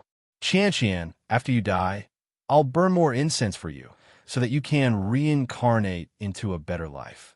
I'm leaving. Qian, take care." After she finished speaking, her figure flashed, and she disappeared from the rock. "Qian, Qian, Qian, Qian, Qian, Qian, Qian. Qian, Qian, Ian, Qian," she said. "Ian, Ian, Ian, Ian," as Ian, Ian, Ian, Ian, Ian said. That woman didn't come down to save him, but ran away alone? The mountain bandits all opened their eyes wide in disbelief. They looked up at the cliff, but there were only their fallen comrades on the ground. Chen Ning's figure had already disappeared. Chapter 1643. Bastard. Damn. Stupid girl surnamed Chun. Come back here for father. I was just saying it casually. Why the F asterisk CK? Did you actually believe it? You just patted your butt and left father alone in the hands of these bandits. Do you think father won't die fast enough? The thousand-faced young master desperately cursed in his heart. But Chen Ning had indeed disappeared. She had left by herself, so it was useless even if he cursed until his throat broke. Very good.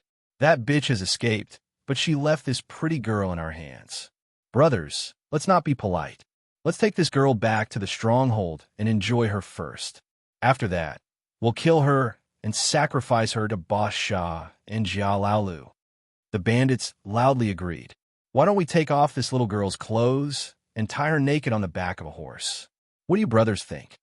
Someone loudly suggested. Good idea, good idea. The bandits instantly let out a burst of laughter. They revealed lustful smiles at the thousand-faced young master as countless demonic hands reached out to him. The thousand-faced young master even wanted to die. You bastards, let me go. Let me go. Large palms grabbed his body, pinching his legs, his waist, and his butt. There were even people who reached out to his chest and grabbed the big steam bun in front of his chest. What is this thing? It's so hard. That bandit strangely called out. At this time, the thousand-faced young master suddenly slammed his head against the steel blade. He was thinking that instead of being humiliated by these bandits, he would rather die. This little girl wants to die. The bandits cried out in shock. Wants to die? Is it that easy? The bandit wielding the blade turned, and the thousand-faced young master's head slammed against the back of the blade. It did not break his skin, but only an egg-sized bump appeared. The bandits broke out in laughter. The thousand-faced young master wanted to die from shame, wishing that he could just die. Suddenly, the laughter of the bandits came to an abrupt end, and it was replaced by wailing like ghosts and howling like wolves. It hurts. So itchy. Father is dying from the pain. The mountain bandits, who had been extremely complacent just a moment ago, fell to the ground one after another, rolling around on the ground and howling.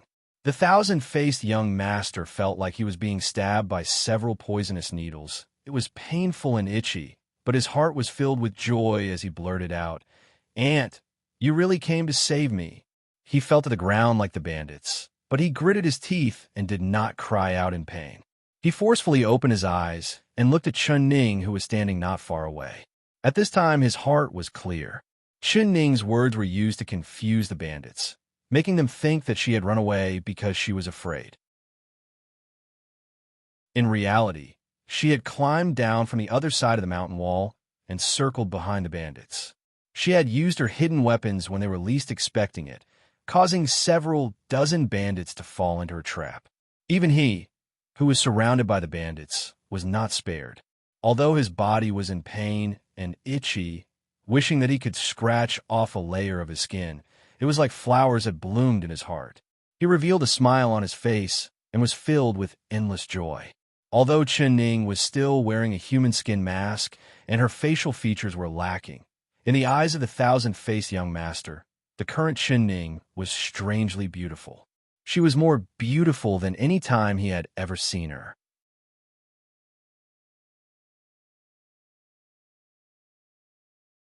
Chapter 1644. The thousand-faced young master's face changed from the pain, but he gritted his teeth and said, "Aunt, I'm fine. You should quickly leave. Don't let these bandits catch you. They've all been poisoned by my needles. If they don't have the antidote, They'll be in pain for 3 days and 3 nights. Come, eat this pill first. It can temporarily stop your pain and itch. When we find a place with no one around, I'll help you suck the needles out." Ning took out a small porcelain bottle from her chest and poured out a white pill. It gave off a cool aura, and she placed it in the thousand-faced young master's mouth. "And this pill. What is it?" The thousand-faced young master looked at the pill, but he did not dare open his mouth. He was an expert in using poison and had done countless things to harm people, so naturally he was very careful with what he put into his mouth. How could he just eat a pill given to him by someone else? "This is a painkiller pill refined by my master. The effect is very fast, and after eating it, it won't hurt anymore." "What? Do you think this is a poison pill and that I will harm you?" Ning's eyes were clear and bright, just like a clear mirror. She looked at him without blinking, as if she had guessed his thoughts.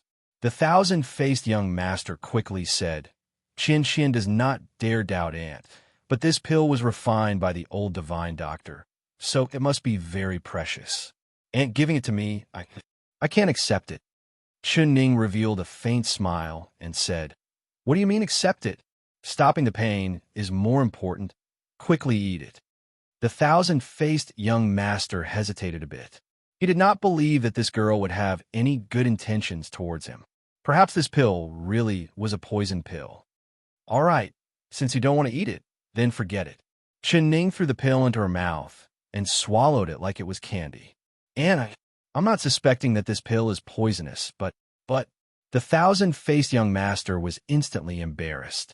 He was afraid that she would be angry, so he wanted to say a few words to explain, but he couldn't find a reason. "Don't talk anymore. Let's leave this place first," Ning softly said. Her face was calm, not showing any emotions. She helped the thousand-faced young master up from the ground and walked over to the horse. "Can you still ride a horse?" she asked. The thousand-faced young master looked at her expression and asked in a small voice, "Ant, are you angry?" Ning non-committally said, "If you can still get on a horse, then let's quickly leave this place. We could talk about this later." I can." The thousand-faced young master endured the pain and climbed up the horse's back with gritted teeth. But his pair of hands were trembling violently and could not hold the reins no matter what. Ning jumped onto her own horse and grabbed the reins of the young master's horse. She grabbed onto the reins of the horse and said, "Hold on." She whipped the two horses' buttocks, and the two horses galloped away. Soon, the dozens of mountain bandits who were crying out in pain were nowhere to be seen. The thousand-faced young master gripped the saddle tightly with both his hands, enduring the pain to the point that his teeth tore through his lips. However, the pain and itchiness on his body became more and more intense. In the end, he could not bear it any longer and began to cry out, "Io, Io." Ning turned around from her horse and asked, "What's wrong?" "It's so painful and itchy, so painful and itchy." The thousand-faced young master groaned loudly. His brows were knitted into a frown, and his charming and moving facial features became distorted from the discomfort.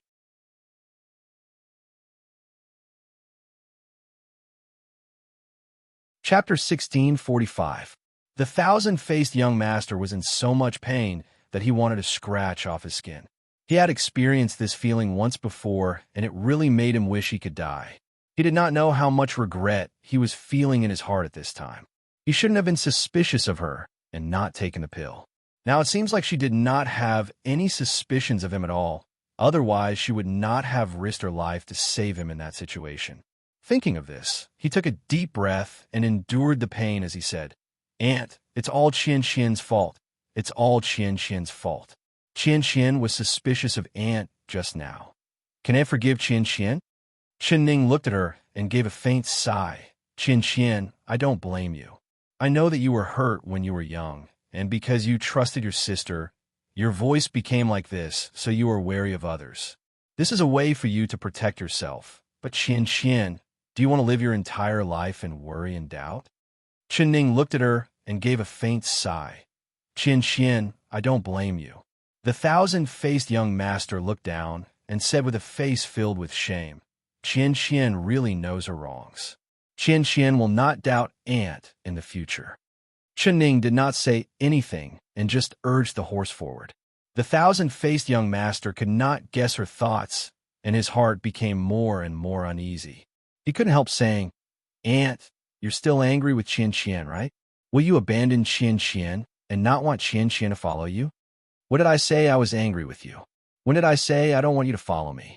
Girl, do you think the pain isn't enough? Why are you so long-winded? Chen Ning turned around and scolded him. The thousand-faced young master immediately closed his mouth and looked at her with a pitiful gaze.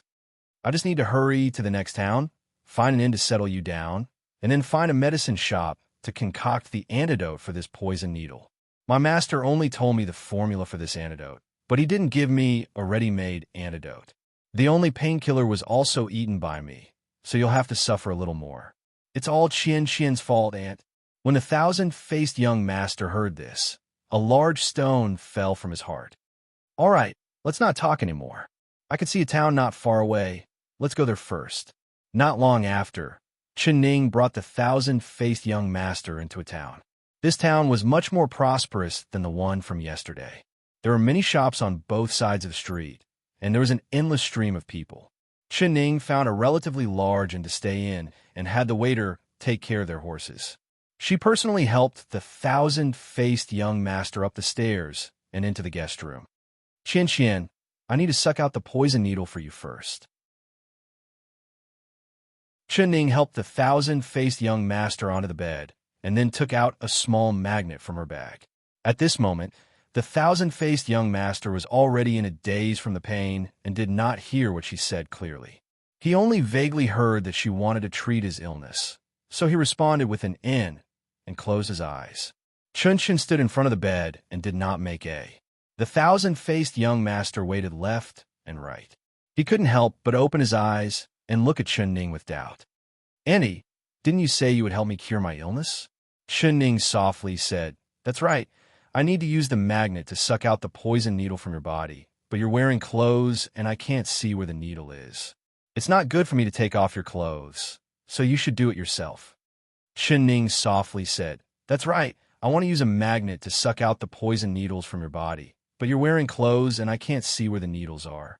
I can't take off your clothes, so you should do it yourself.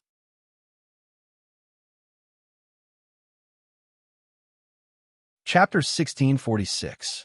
So he immediately said, All right, I'll take it off myself. The clothes on his body had already been torn apart by the bandits, so, with a gentle tug, he took off his outer clothes. When he was about to take off his underwear, he suddenly realized something. That's not right.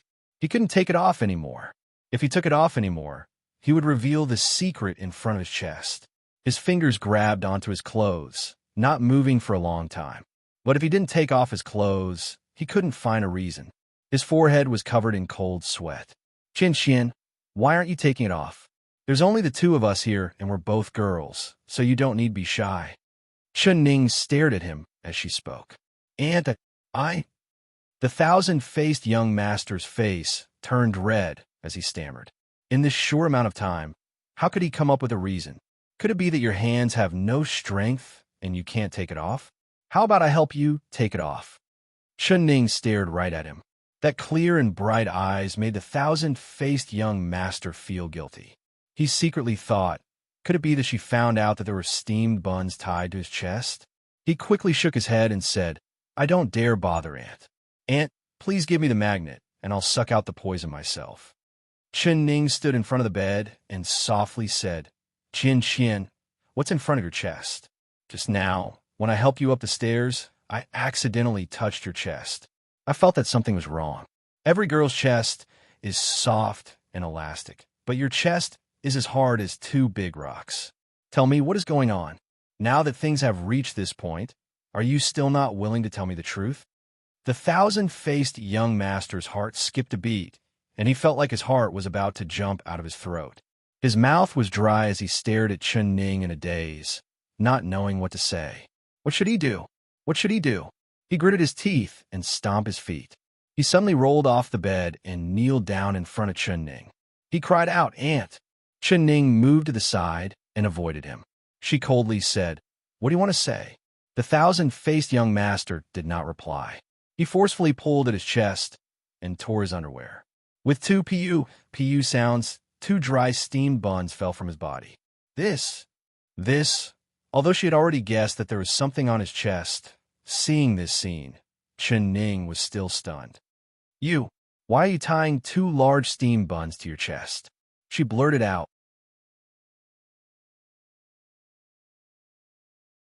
Chapter 1647. When the thousand-faced young master said this, he looked up. His charming eyes were filled with tears, looking very moving. His slender white jade fingers tightly grabbed Chen Ning's clothes as he had a pleading look on his face. "Aunt, I'm begging you. Please don't chase me away just because I'm flat-chested. If you really don't want Qian anymore, Qian will kill myself here." His expression was firm as he spoke in a resolute voice. At this moment, he even forgot about the pain on his body. His words could be said to be flawless, but all depended on whether he could gain the trust of this stinky girl, Chen Ning. Qian, so it was because of this reason. If you had told me earlier, perhaps I would have had a way to help you solve it. Chen Ning's tense face instantly relaxed as she revealed an expression that was both funny and angry. She reached out to pull the thousand-faced young master up, but her eyes couldn't help looking at his flat chest. She saw that it was as he said, it was as flat as a horse, and his chest was as flat as a mirror. She looked at the two steam buns on the ground and suddenly felt it was very funny. She couldn't help letting out a poochie laugh.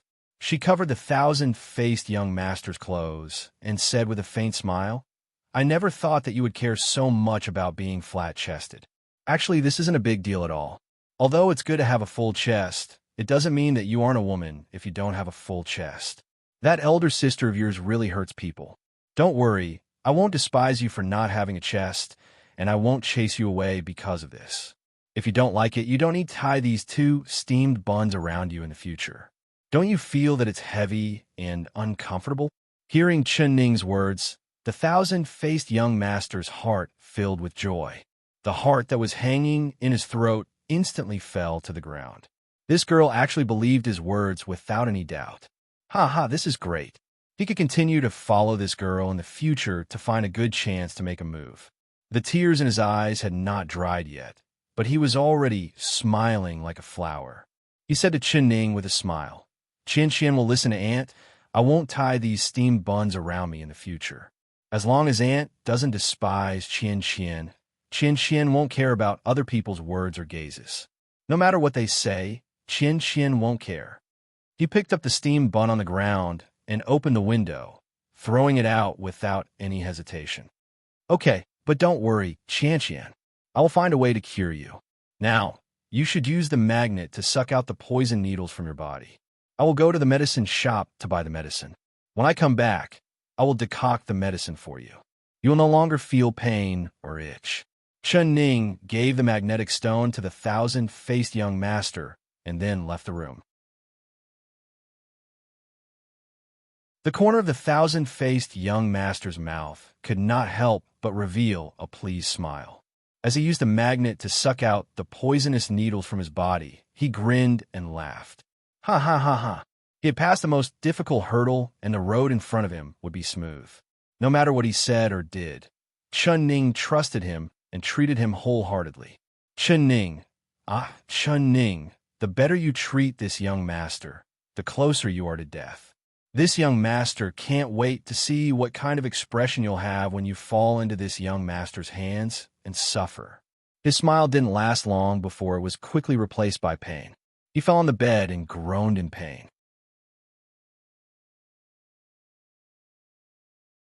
Chapter 1648. Qian, is it painful or itchy? Quickly, drink this medicine while it's hot. As long as you drink it, you won't feel any pain or itch. Chen Ning's expression and voice were very gentle, giving the thousand-faced young master an indescribable feeling of comfort, especially when he heard that it wouldn't hurt or itch after drinking it. He immediately grabbed the bowl of medicine and drank it all in one gulp. Qian, do you feel better? This medicine was, as Chen Ning said, it was very magical. After drinking it for a while, the thousand-faced young master felt very comfortable, not feeling any pain or itch. This made him trust Chun Ning even more. Very good. This medicine was very effective. This meant that this stinky girl did not see through his identity and did not use poison to harm him. Aunt, your medicine is very effective. Now I don't feel any pain or itch at all. That's good. Speaking of it, it's all my fault. I've made you suffer for so long. At the time, I didn't have the time to aim properly and just threw the hidden weapon without any care. Although it knocked down the bandits, it also affected you. Don't you blame me? Chun Ning said in an apologetic voice. The thousand-faced young master shook his head. Of course, Qian won't blame Aunt. Aunt was trying to save me at the time, and if it wasn't for Aunt arriving in time, Qian would have already been insulted by those bandits. Qian is very grateful to Aunt, so how could I blame Aunt? Chun Ning nodded and let out a sigh of relief as she said, That's good. I was afraid you would blame me, so I was worried. The thousand-faced young master's heart was filled with pride, secretly thinking that his acting skills were not bad. In just a few short days, he had managed to trick this clever little girl. She believed everything he said and did not doubt him at all, so it was much easier for him to make a move on her. Qian, after drinking this medicine, do you feel uncomfortable anywhere? Chun Ning looked at him in concern. How could he feel uncomfortable? He did not know how comfortable he was right now. The thousand-faced young master shook his head and said, There's nothing uncomfortable. I feel very comfortable. Chun Ning looked at him and said, Is it really very comfortable? It really is. The word comfortable that the thousand-faced young master was about to say stopped. He unknowingly knit his brows and began to feel a little uncomfortable. This feeling was very strange. It was neither painful nor itchy. He just felt that his chest was swollen and uncomfortable. It was as if something was stirring in his chest and was trying to break out of it. What was going on? The thousand-faced young master could not help but raise his arm and rub his chest. With this rub, that strange feeling came again. It was sore and swollen. Andy, my chest hurts. He blurted out, Uncomfortable? Take off your clothes and take a look. The thousand-faced young master hurriedly pulled open his lapel and lowered his head to look at his chest. With this glance, he was dumbfounded. His mouth was agape, as if he had been struck by lightning. Why is it like this? Why is it like this? He stared at his chest and couldn't help but cry out. He didn't know when it started, but his chest started to slowly bulge. Two small hills rose up like two unripe peaches. What is this? What is this? He cried out in alarm again.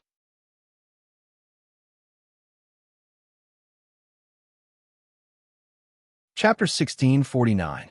Aunt, quickly take a look at me. What kind of illness does Qian have? Why has my chest become like this?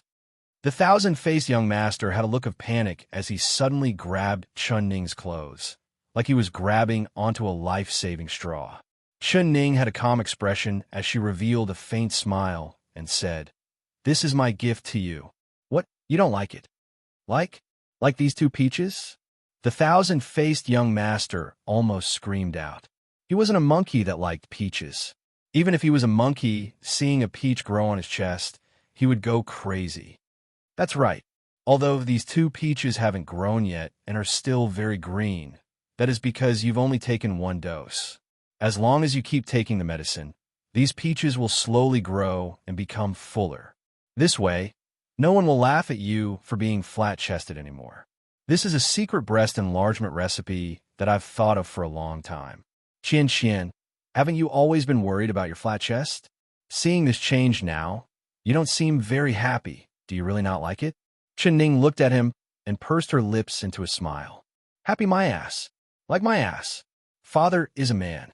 The thousand-faced young master cursed out in his stomach, even having thoughts of dying. He curled his lips and wanted to squeeze out a smile, but the smile he squeezed out was even uglier than a cry. I like it. Qian really likes it. Aunt, Qian will remember the kindness you've shown me for the rest of my life and will never forget it. One day, Qian will repay you.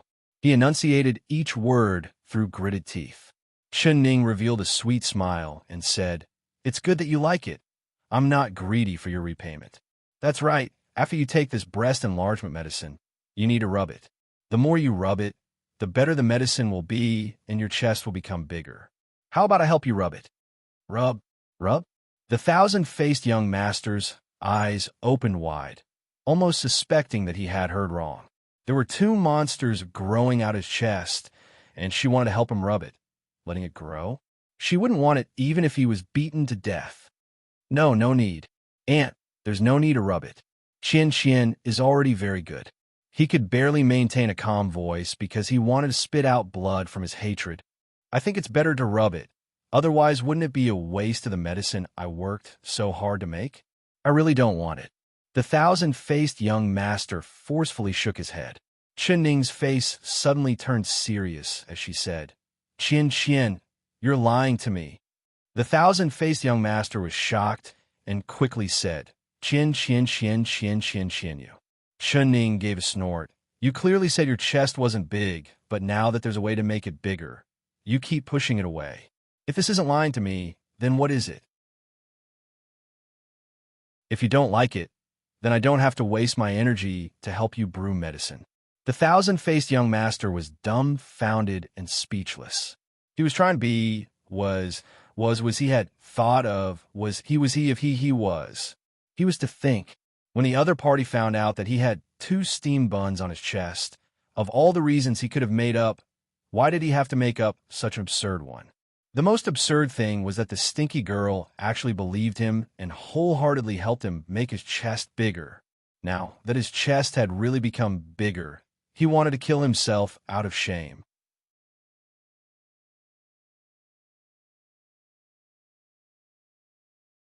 Chapter 1650. The thousand-faced young master gritted his teeth and said these words with great difficulty because he knew that if he continued to reject her, it would arouse Qinning's suspicions. Of course I'm willing. Qinning revealed a faint smile. She placed her hands on the 2 green peaches on his chest and slowly rubbed them. She did not use much strength and just gently rubbed them twice. The thousand-faced young master's body suddenly trembled and he gave a painful roar. It was so painful that his body curled up like a shrimp. Pain. So painful. Aunt, stop rubbing, it's too painful. His body was covered in cold sweat from the pain, and he felt like his chest was being cut by a knife. But when he looked down, there was nothing wrong with his skin. There was no swelling or wounds. But why did it suddenly hurt so much? Is it really painful? But I haven't used any strength yet, and the medicine hasn't fully taken effect yet. Just bear with it. I'll help you rub a few more times, and it'll be fine soon. Qinning gave a faint smile and gently rubbed again. Instantly, the thousand-faced young master let out a pitiful cry like a pig being slaughtered. Stop rubbing. I beg you, stop rubbing. It hurts so much. The thousand-faced young master's forehead was covered in cold sweat. Pain? Qian, do you know why it hurts so much?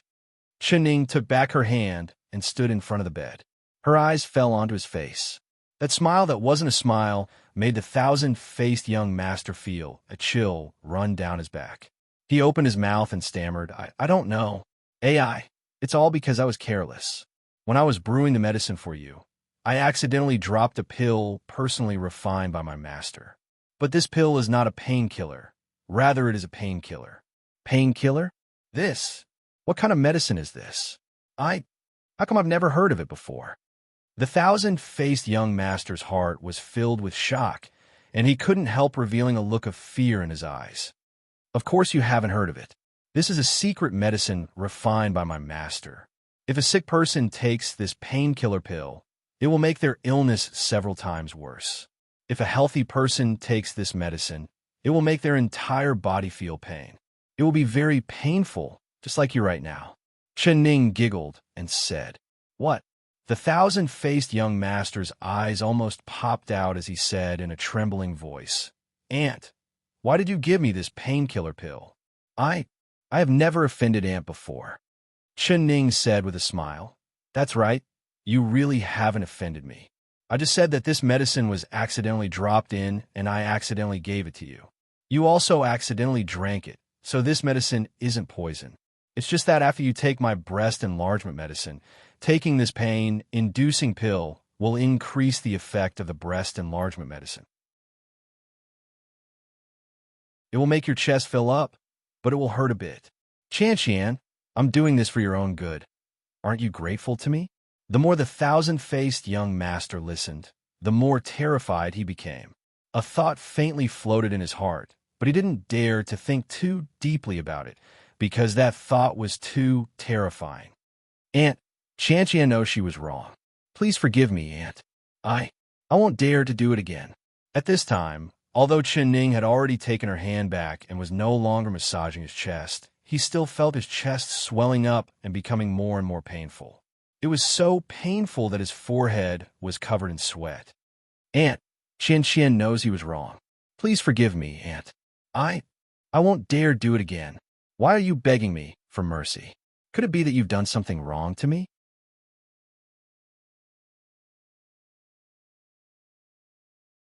Chapter 1651. At this time, if the thousand-faced young master still couldn't see that Ning had seen through his disguise, then he really would be the biggest fool in the world. He said with a crying face, Miss Chun, the Empress, please forgive me. Ning said with a faint smile, You've already changed, calling me Aunt? I haven't heard enough yet. Aunt, no, Great Aunt, it's all my fault. I only asked Great Aunt to be magnanimous and let me go. It hurts. It really hurts to death. The thousand-faced young master could only feel pain all over his body. The pain had already seeped into his bones, and even the cracks in his bones were in intense pain. As an assassin, he had suffered all kinds of pain, but he had never thought that there would be a kind of pain that he could not endure. This pain had completely destroyed his will, and he couldn't help begging Ning. Great Aunt, I won't dare do it again. As long as you let me go, I will follow Great Aunt's orders. Whatever you want me to do, I will do it. Ning gave a sigh and slowly said, Thousand-faced young master, are you finally not pretending to be a woman? In your heart, do you think that I, Ning, am a fool? Do you think that I can't see through your disguise? The thousand-faced young master was in so much pain that he wanted to die. Hearing her say the words thousand-faced young master, he knew that his identity had already been seen through by the other side. I am a thousand-faced young master, it's me. I am also the #1 fool in the world, it's all me. As long as Great Aunt gives me the antidote, I will be whatever you say I am. Ning gave a spitting sound. Then let me ask you. You disguised yourself as a woman to sneak into the palace, and then followed me out of the palace. Why is that? The thousand-faced young master did not dare hide anything and just said honestly, It's to kill you. Ning nodded. Consider it as you saying the truth. She took out a pill and said, Open your mouth. The thousand-faced young master did not dare be stubborn and opened his mouth. Ning threw the pill into his mouth, and he swallowed it without any hesitation. Why aren't you afraid that I'll give you a poison pill this time? Ning mocked him. The thousand-faced young master said without any hesitation, I've already been poisoned by you. Even if you give me a poison pill, it's just adding poison to poison. Not bad. You've said the truth again. Ning gave a slight nod with a smile. After the thousand-faced young master took the pill, he felt the pain all over his body slowly decrease. His entire body was soaked in sweat, and his clothes were stuck to his body. He let out a sigh of relief, but when he looked down, his eyes fell onto the 2 small hills on his chest. Grand Aunt, please be merciful and take these 2 things away. He pointed at his chest with a sad face. Ning took a look and her lips twitched. She couldn't help wanting to laugh, but then she put on a serious face. You beg for these 2 things. I can only help you make them bigger, but I can't help you make them go away. You can only wait for the effects of the medicine to wear off after 49 days. Only then will it slowly calm down. Before that, I can't do anything. Ning, Chun, we still have to wait for 49 days. The thousand-faced young master's face was even more bitter than a bitter gourd. Of course, if you want to keep them for the rest of your life, it's even easier. No, no, no.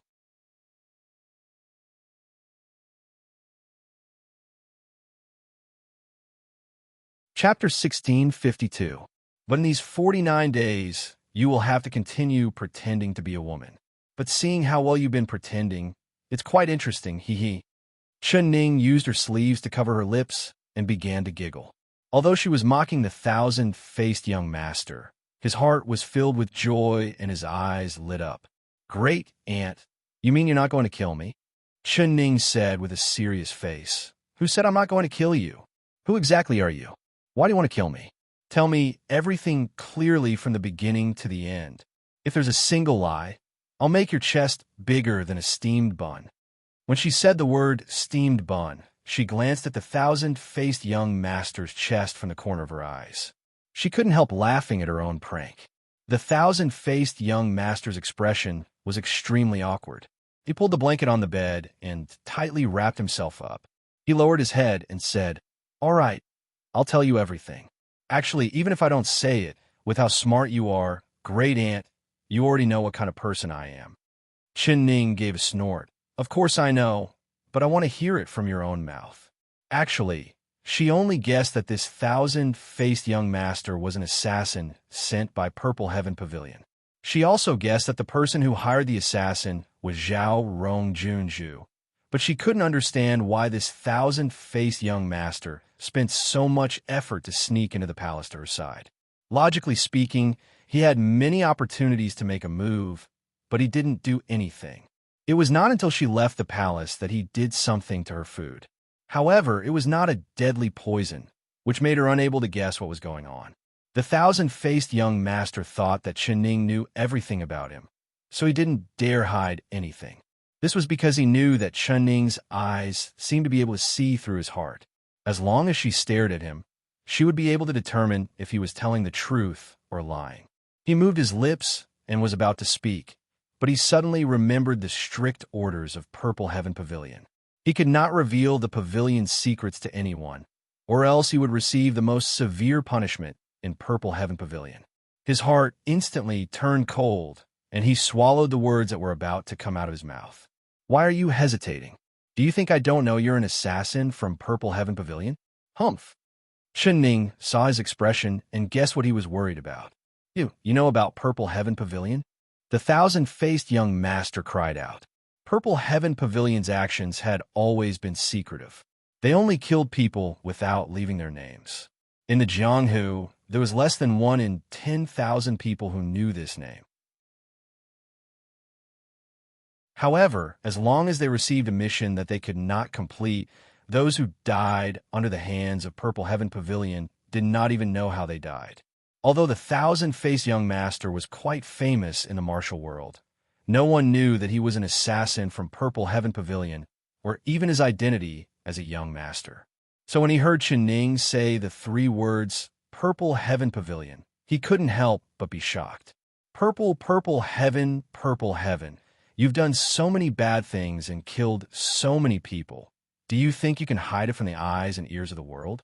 Chen Ning gave a cold laugh. However, the thousand-faced young master raised his chin and said in a rather arrogant tone, "We've taken someone's money to eliminate a calamity for them. It's not considered doing anything bad. Only when there's a buyer will there be a seller."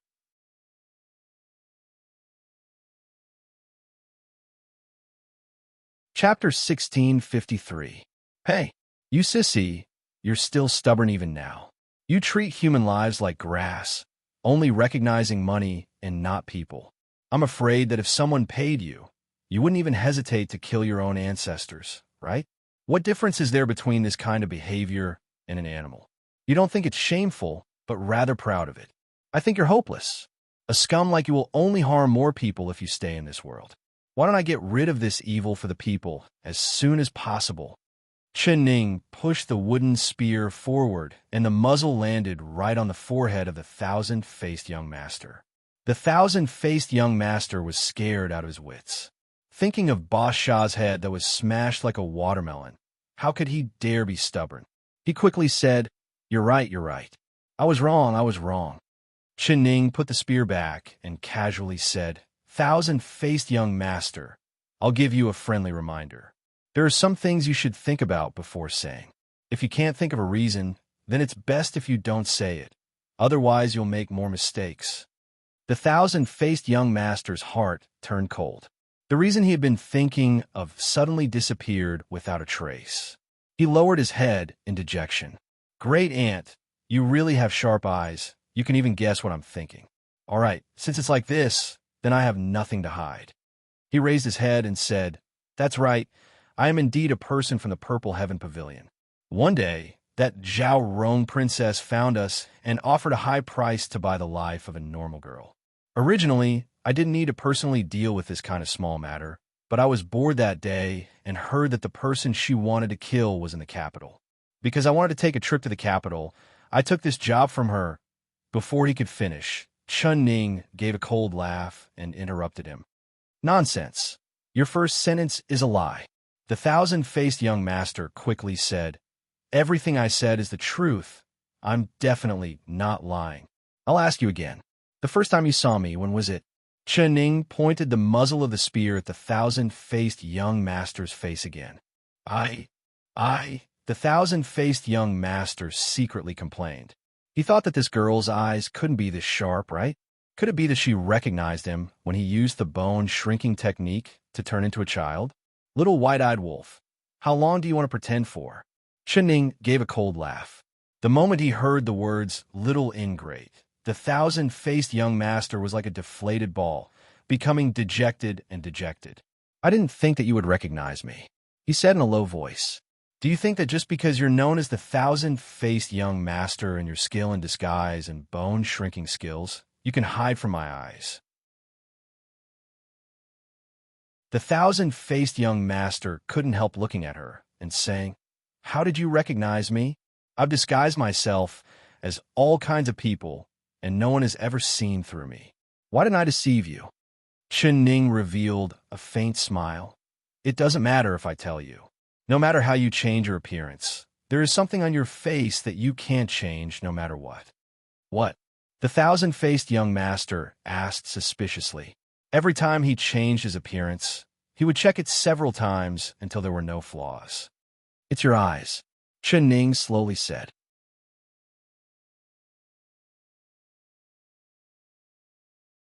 Chapter 1654. After he changed his appearance, not a single person in the entire Purple Heaven Pavilion was able to recognize him. He believed that his disguise technique had already reached the point of perfection. Chun Ning nodded. Or rather, it's not your eyes, but your expression. Your disguise technique is very good, but no matter how good it is, it can't hide the expression in your eyes. When I first saw you, you used the bone-shrinking technique to turn yourself into a 5- or 6-year-old child. Your disguise was very good, and even I was deceived by your appearance at the beginning. I thought that you had been kidnapped by bandits, but the more I looked at you, the more I felt that something was wrong. A 5- or 6-year-old child. How could he have this kind of expression in his eyes? The thousand-faced young master's heart trembled when he heard this. He couldn't help asking, what kind of expression does a 5- or 6-year-old child have? What kind of expression do I have? Chun Ning thought back to the situation at the time and slowly said, I've seen many children and their eyes were filled with innocence and innocence. Because their world is different from an adult's, the things they are interested in are also different. When Xiaoru gave you a lot of cakes and candies to eat, the children's eyes would always light up and they would be filled with interest. Which child doesn't like eating these things? But your eyes did not have any interest at all. On the contrary, your eyes kept looking at me, as if I was more delicious than those candies. Moreover, what surprised me the most was that your eyes had a calculating, cunning, and fierce look that did not belong to a child. It was like a wolf staring at its prey. This kind of look would never appear on a child's face. Chun Ning's eyes were filled with excitement as she looked at Xiaoru. The thousand-faced young master was speechless because Chun Ning was not wrong at all. At the time, all his attention was focused on Chun Ning, so naturally he was not interested in anything else. At the time, he only wanted to win her trust and then take her life. He never thought that all these thoughts would be revealed in his eyes, but he did not realize it at all. He thought that he had tricked her and everyone else and was very proud of his wonderful acting. In her eyes, he must be as funny as a fool, right? But although I guessed your background at the time, I did not kill you. I left you alive to teach you a lesson. Don't treat everyone in the world like fools. Later, when I saw you again, you snuck into the palace and tried to kill me. At that time, you were wearing a human skin mask, but I recognized you as soon as I saw your eyes. Your eyes were almost exactly the same as when we were in the carriage, but there was a layer of deep hatred and killing intent. I presume that you will never forget that lesson. You must hate me so much that you want to die a horrible death, right? But you once again fell into my hands. Thinking of how you killed so many innocent people in my palace, and how your hands were stained with blood, I didn't hesitate to feed you a bone-melting pill to dissolve your cultivation so that you would never be able to kill or harm people again. Later, you were rescued by someone. When Ning said this, she looked down at him. The person who saved you must be the spy that Zhao Rong princess placed in my palace, right?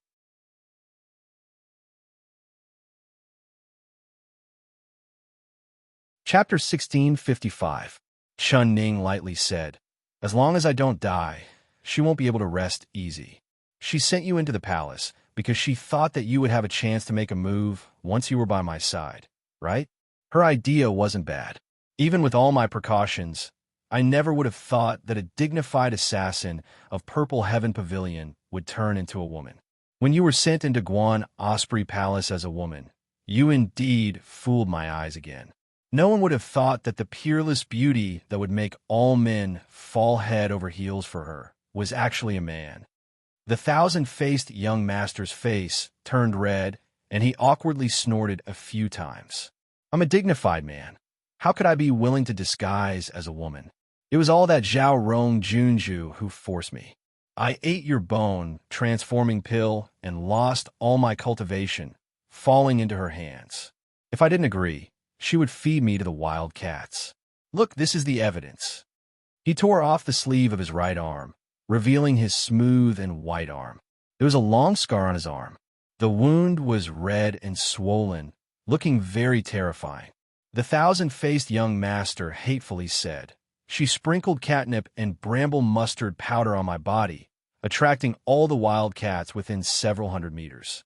Those cats almost dug out my eyeballs. If I didn't agree, I would have become a delicious meal in the stomachs of those wild cats." Ning glanced at his wound and also felt shocked. "However," she said, "you reap what you sow. That catnip and bramble mustard powder, weren't you the one who gave them to Zhao Rong Junju?" The thousand-faced young master cried out, "How did you know?" "Of course I know. Although Zhao Rong Junju is vicious, she's still a girl. No matter how vicious her heart is or how much she hates me, she just wants my life. How could she think of using such a complicated method to harm me? Using poisonous insects, poisons, and crafty plots are exactly what your Purple Heaven Pavilion is good at. So I already knew that behind Zhao Rong Junju, there was a meticulous strategist who was even more vicious than her. He planned everything for her, and that person was you." The thousand-faced young master's expression fluctuated. He rubbed the scar on his arm, feeling nervous. "After that, after you entered the palace, no one in the palace saw through your identity, and I wasn't on guard against you.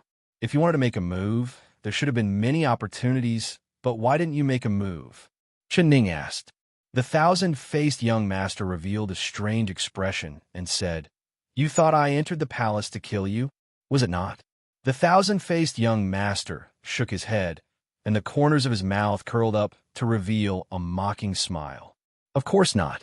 That little girl Zhao Rong really does hate you and wants nothing more than for you to die. But she thought of a way to make you feel even more pain than death. She sent me into the palace so that I could seduce your emperor. Once I obtained the emperor's heart, I would encourage him to throw you into the cold palace. For a woman, there is nothing more painful than losing the man she loves. To make you live a life worse than death in the cold palace, isn't that more painful than killing you with a single blade?" Hearing this, Ning could not help but laugh. She stared at the thousand-faced young master with her round eyes. "Does she think that Mo Chuan will put me in the cold palace because of you?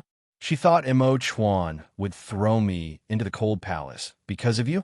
She suddenly had a funny feeling and the more she thought about it, the funnier it was.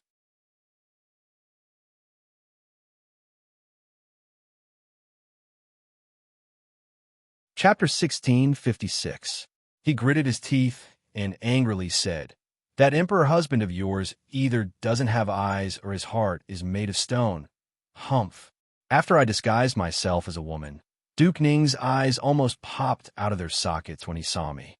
On the way into the palace, all the guards who saw me stared at me in a daze. Every single one of them looked at me with infatuation. Even those eunuchs who couldn't be considered men couldn't help but sneak a few glances at me. But your emperor husband, he clearly saw me, but he just ignored me. Humph. Chen Ning thought about it and said, "I remember that after you came to the Guan Osprey Palace, Missouri Chuan never came back to stay. So when did he see you? How come I don't know about this?" The thousand-faced young master angrily said, "On the night I entered the Guan Osprey Palace, I couldn't sleep, so I snuck out of my room. I knew that the emperor had come, so I wanted to secretly listen in on your conversation. Who would have thought that when I walked into the courtyard, I would feel a chill? As an assassin, I naturally felt that this chill came from killing intent. I knew that I had been discovered, so I pretended to walk over to the pond to enjoy the moonlight. That night, I had my waist-length hair draped over my shoulders, and I was wearing a thin robe, slowly walking under the moonlight. This scene must have been very beautiful, enough to move the hearts of all the men in the world. I quietly stood by the pond, waiting for the hidden man to appear. I was confident that as long as he was a man, he wouldn't be indifferent when he saw me. Sure enough, after standing there for a while, I saw a man's shadow appear beside my reflection in the water. Chen Ning was more and more curious the more she heard. She didn't know about this at all. She didn't ask anything and just rubbed her chin as she listened to the thousand-faced young master speak. From the thousand-faced young master's expression, she could see that everything he said was the truth. The man was dressed in black, and his face was hidden in the darkness. However, he exuded an innate noble aura and dignity that made people want to submit to him the moment they saw him. I immediately knew who the man standing behind me was. He was the reason I came to the palace this time, the young emperor that Zhao Rong princess wanted me to seduce. I was very excited at the time. I never thought that the first night I came here would be such a good opportunity. I had to properly grasp it. That man asked, "Who are you?" I didn't reply and pretended to fall into the pond. I thought that the man would catch me, but even though his eyes were clearly on me, his eyes were cold and emotionless. He just stood there and watched me fall into the pond, not even lifting a finger. When Chen Ning heard this, she let out a poochie laugh. "So you fell in on purpose, then what happened?"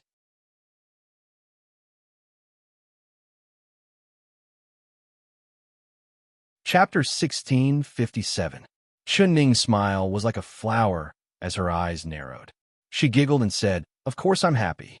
The thousand-faced young master gave a snort. He must have seen that I'm a man, otherwise how could he be so heartless towards me? My appearance when I'm dressed as a woman isn't inferior to yours in the slightest. Why isn't he tempted by me? When Chen Ning heard this, she looked at him up and down with a strange look in her eyes. The thousand-faced young master felt a chill run down his spine as he called out, "Why are you looking at me like that?" Chen Ning slowly said, "Sissy, could it be that you're addicted to pretending to be a woman and think of yourself as a woman in your heart? From your tone, it's filled with jealousy, just like a jealous woman." The thousand-faced young master's face turned red as he stared at Chen Ning. He found that he had no words to refute her. His tone was indeed like a resentful woman. Thinking of that night's reflection in the water, didn't he also fall for that beauty that could cause the downfall of a country? His heart turned cold as he secretly thought that he could not continue pretending to be a woman. Otherwise, he would become a pervert. "Then when did you guess my identity?" he asked. Chen Ning revealed a faint smile and said, "If you didn't follow me out of the palace, perhaps I would have thought that you were a mute beauty. Qian Qian, your sign language is very good and you have a sharp tongue. Your words are like pearls of pearls. Even I was fooled by you. When you entered the palace, you deliberately avoided me and rarely appeared in front of me. so I never would have thought that this Qian who can cook so well would be an old acquaintance. The thousand-faced young master couldn't help asking, "Then where did I reveal a flaw?" Chen Ning tilted her head and said, "Let me think about it. Speaking of when you suddenly appeared, I was a bit surprised because I had put a knockout drug in that spot that would make a person sleep for 3 days. You and Xiao Ru ate the same dessert, but Xiao Ru was unconscious, while you were able to find me half a day after I left the city. At that time, I had my suspicions. Either you didn't eat the dessert, or the knockout drug didn't work on you, but I clearly saw you eat 3 desserts, so there was only the latter explanation.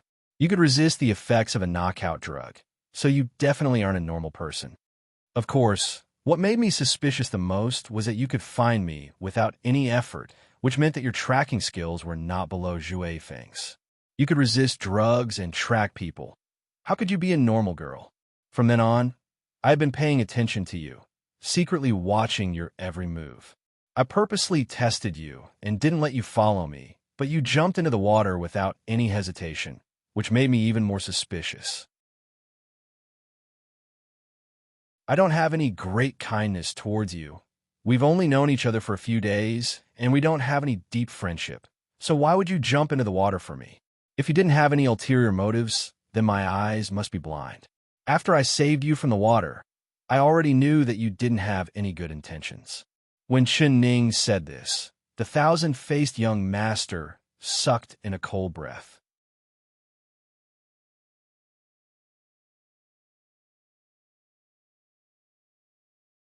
Chapter 1658. Chen Ning calmly said, "Although I saw through your intentions, I didn't recognize that you were a man dressed as a woman. I didn't think that you would be the assassin that tried to kill me twice, because your woman's disguise was too similar. I really saw through your man's identity on the night we stayed in the inn. When we walked into the inn, all the men's eyes were staring at you. Their eyes were filled with admiration and shock, but you just walked past them without even looking at them from the corner of your eyes. At that time, I thought that you were dignified and didn't show any frivolous actions. I even praised you in my heart, but after thinking about it, I felt that this situation wasn't right. Because as long as it's a woman, no matter how dignified a woman is, when faced with the admiration and shock of men, they wouldn't be as indifferent as you. There was even a deep disgust in your eyes, as if you wanted to dig out all the men's eyeballs." The thousand-faced young master was shocked. He never thought that the subtle look in his eyes would fall into Chen Ning's eyes. "So you suspected me at that time?" "That's right, at that time, I was sure that you weren't a woman. At the same time, I thought about how you asked me for 2 steamed buns and ate them in a short amount of time. When I asked you if you were full, you said you were full without even thinking about it, but your stomach was more honest than your mouth, quickly betraying you. I thought it was strange at that time. How could a person who had just eaten 2 steamed buns have a stomach growl? Unless you didn't eat them at all and used them for other purposes. But what use do you have for them?" When Chen Ning said this, her eyes swept over the thousand-faced young master's chest. The thousand-faced young master's face turned red with embarrassment. "At this time, if I still couldn't see that you were the assassin from the Purple Heaven Pavilion disguised as a man, then I really would be the #1 fool in the world. After understanding your identity, I just quietly watched your performance. You borrowed the kitchen to cook for me, so I guessed that you would play some tricks with the food. As expected, you put the soul disappearing powder in the food, but you never thought that my master would give me the spirit rhinoceros pill, making me immune to poison. Eating your soul disappearing powder was like eating pepper. It had no effect on me at all." When Chen Ning said this, the thousand-faced young master couldn't hold it in anymore and blurted out, "I never thought that you would see through me this early. If you knew that the food was poisoned, then why did you eat it?" "Of course I wanted to eat it. Not only did I want to eat it, I also wanted you to eat it first. Those sweet and sour pork ribs didn't taste bad, right? If I didn't eat it, how could I see your wonderful performance after eating it?" Chen Ning covered her mouth and began to giggle. The thousand-faced young master wanted to smash his head on the ground and hatefully said, "So you purposely wronged me and tricked me." He thought back to the insect disturbance at that time and was so annoyed that he wanted to vomit blood. How could he not see through it at that time? This girl was purposely playing with him and at the same time stalling for time to make him forget to take the antidote. Ning lightly said, "Harming others will harm themselves in the end." This sentence is the best portrayal of your actions.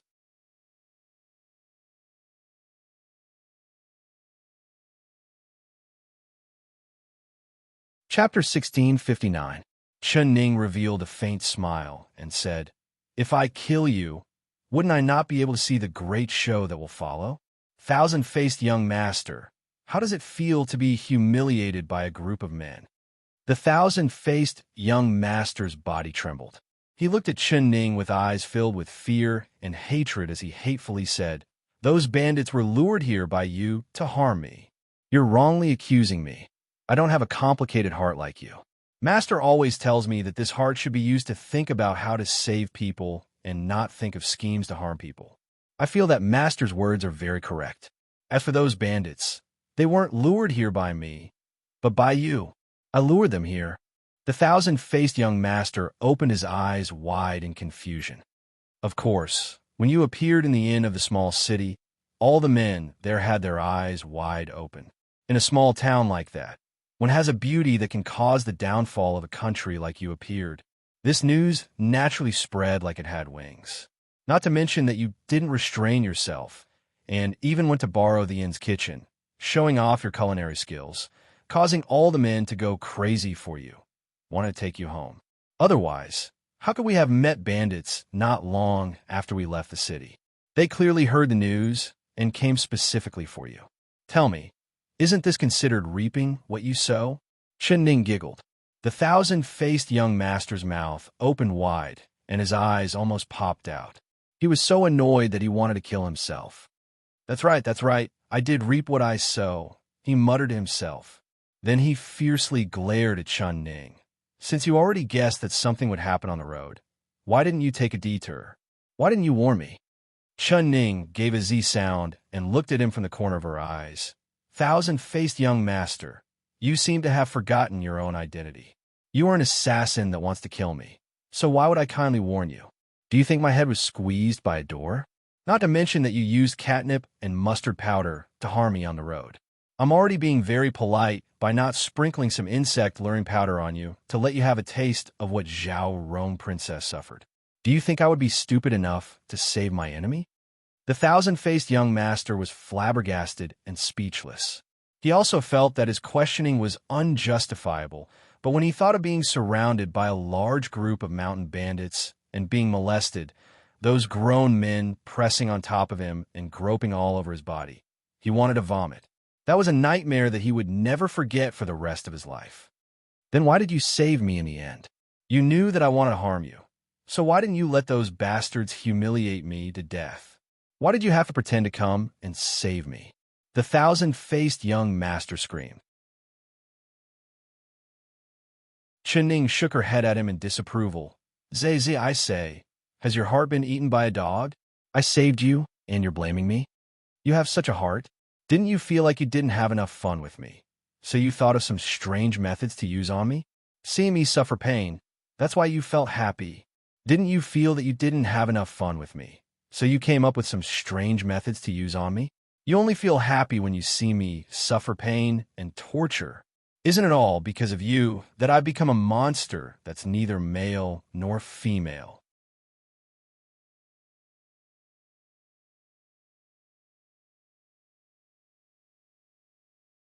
Chapter 1660.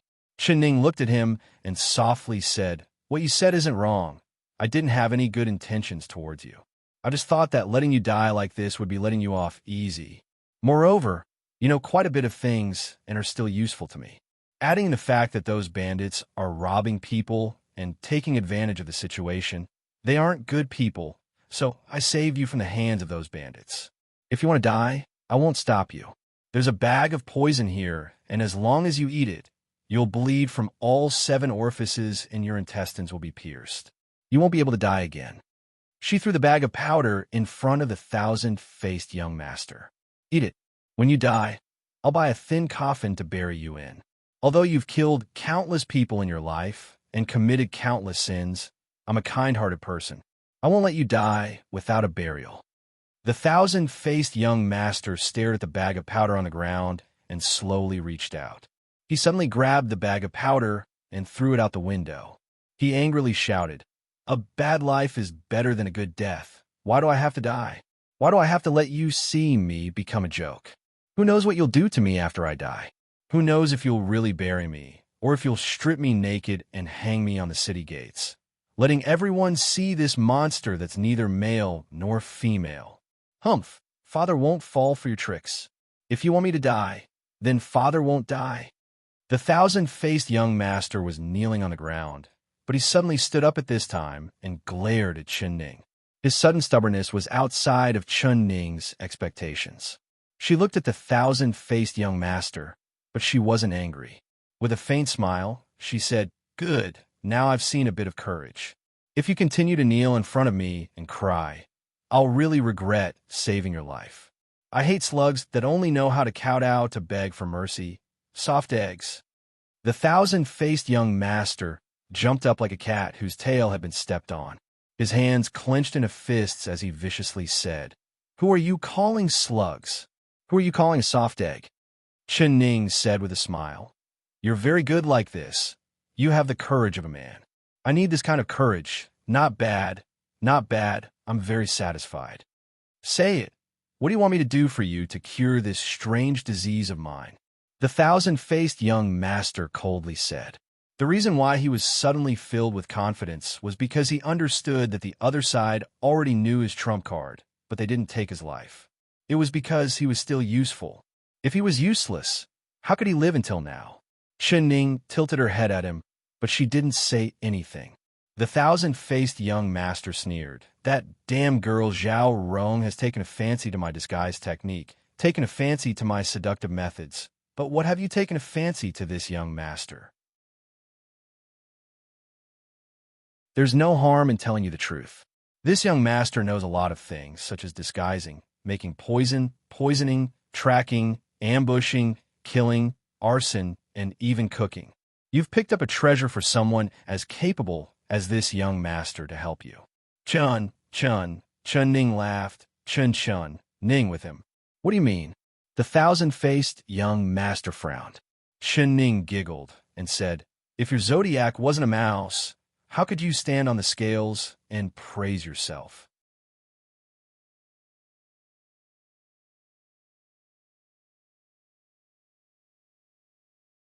Chapter 1661. Chen Ning's eyes turned, and she suddenly asked, "Do you know how to play the flute?" The thousand-faced young master was stunned. He really didn't know how to do this. "I don't," he coldly said. "Then do you know how to sing?" "I don't." His face sunk, and he became even more annoyed. Did this girl think she was a brothel girl from the Cheen Club? You don't know this, and you don't know that. You actually have the nerve to brag. Chen Ning curled her lips in disdain. The thousand-faced young master's face turned red as he said, "These aren't proper skills. I am a man. How could I learn these lowly things?" Chen Ning said in a sarcastic voice, "Playing the flute and singing can cultivate one's mind and make one happy. These aren't proper skills. Are the things you know considered proper skills? Tell me, what kind of skills do you have? Disguise, poison, sneak attack, murder, arson." She counted with her fingers. "Hey, which one of these isn't a skill to harm people? You actually have the face to say it." The thousand-faced young master was rendered speechless by her, and his chest heaved with anger.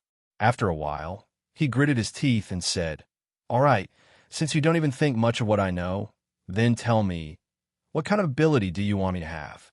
Chen Ning tilted her head and thought about it. "You don't know how to play the flute and sing, but you should know how to play the zither, right?" "Play the zither?" The thousand-faced young master was stunned, and then he reluctantly nodded. "I know a bit. When he was in the Purple Heaven Pavilion, the pavilion master had taught him how to play the zither, but he was too engrossed in learning martial arts and assassination techniques, so he didn't pay much attention to this kind of skill. After learning for less than a month, he could barely play a tune. After that, he didn't want to waste any more time on something as trivial as playing the zither. Although the Purple Heaven Pavilion master played the zither well, he didn't know much about it. Woo, as long as you know how to play it. Not bad, I want skills like yours." Chen Ning clapped her hands and revealed a very bright smile. The thousand-faced young master looked at her suspiciously. No matter how hard he racked his brains, he couldn't figure it out. He was proficient in so many skills, yet she didn't fancy any of them. Yet, she just had to want this skill that couldn't be any worse. What medicine was this girl selling in her gourd? He knew that comparing his heart to Chen Ning's was like comparing the heavens to the earth. He didn't want to waste his energy trying to guess what this girl was thinking. In short, whatever she wanted him to do, he would do it. As long as she could remove those 2 rotten peaches from his chest, he would kneel on the ground and call her ancestor. However, I have to make it clear in advance that I can only barely play a tune. Don't think that I can play it beautifully. When the time comes, don't blame me for dirtying your ears. The thousand-faced young master pondered for a moment and decided to say the unpleasant things first, so as to prevent this girl from thinking of some strange methods to torment him when the time came. It doesn't matter. The worse you play, the better. You're not playing for me anyway. Chen Ning casually waved her hand, and the smile on her face became even more brilliant. If I'm not playing for you, then who am I playing for? You. You wouldn't be giving it to someone else as a gift, right? If you want to dress up as a girl to seduce men, I swear I won't do it. The thousand-faced young master's face changed.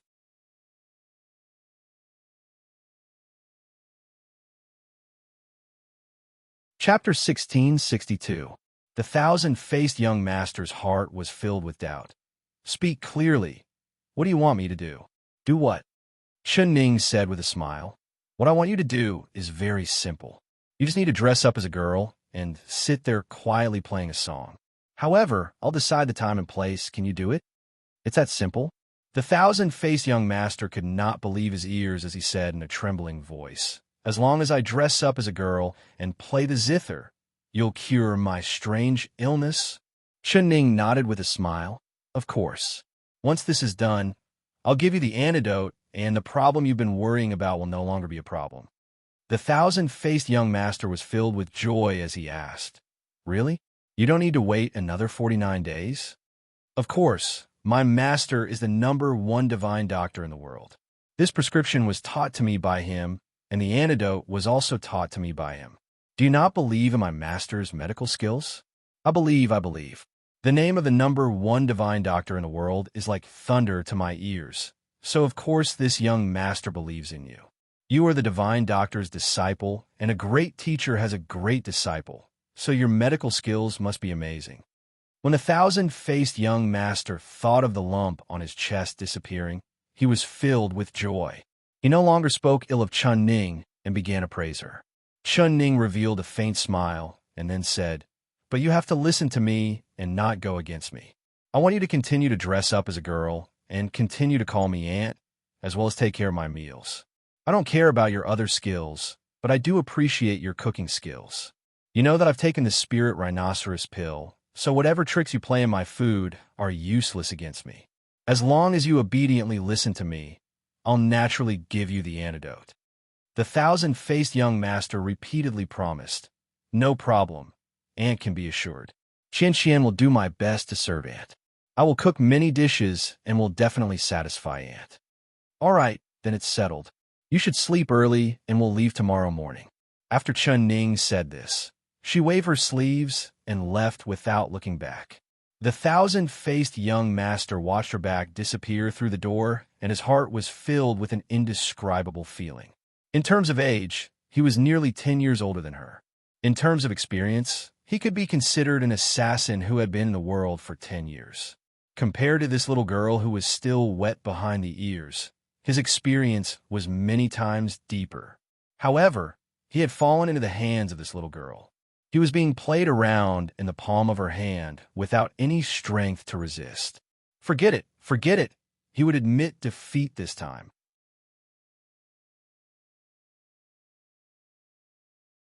Once he completed his mission and obtained the antidote, he would first regain his male body and then think of a way to recover his cultivation. At that time, he would make her pay back the debt she owed him bit by bit. On the next morning, the two of them packed their bags and left. The thousand-faced young master was still disguised as a girl. Because he needed to hurry. He was wearing a simple dress. In order to please Chen Ning, he even wore the peachwood hairpin she had given him, but he did not need to tie a steam bun in front of his chest. After a night, his chest had become a bit bigger and more curvaceous. He looked down at the two small hills and wanted to spit out blood, but he didn't know whether to laugh or cry. It was a good thing that Chen Ning did not notice his awkward expression. She just said, "We don't have much time, so we need to hurry. We'll eat some rations for lunch and rest in the city at night."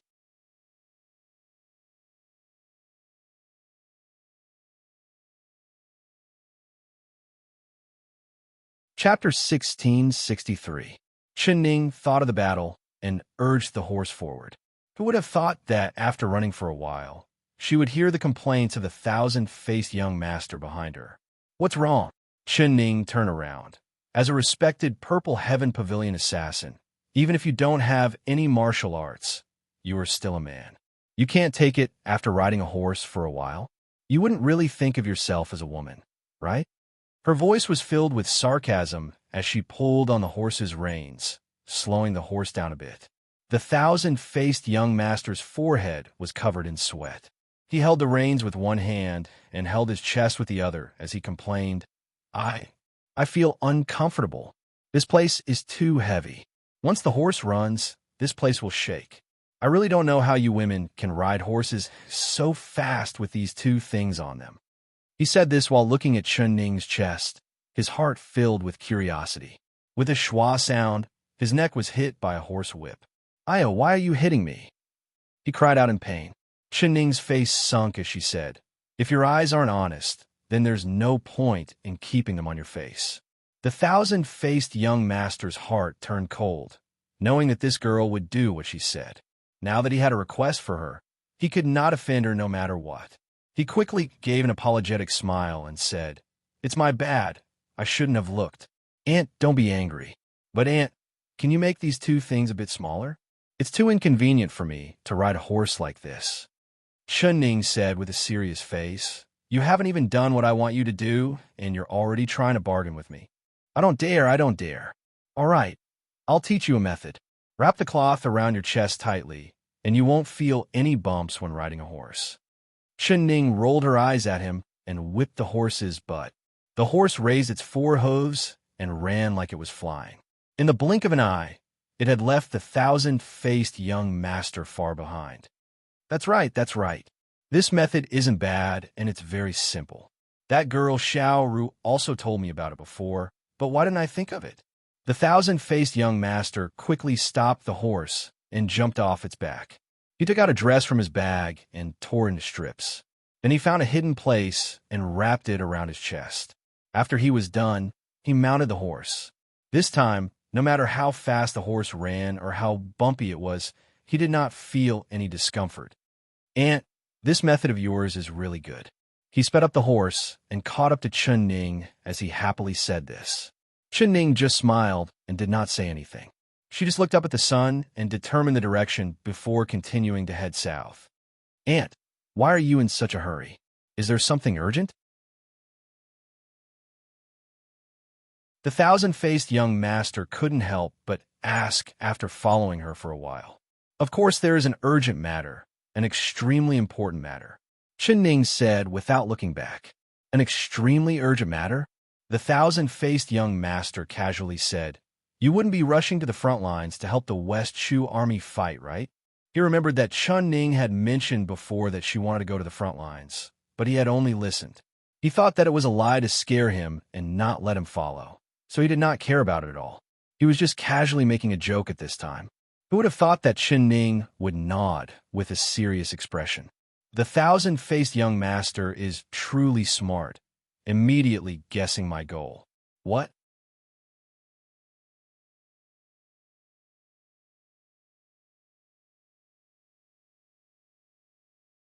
Chapter 1664.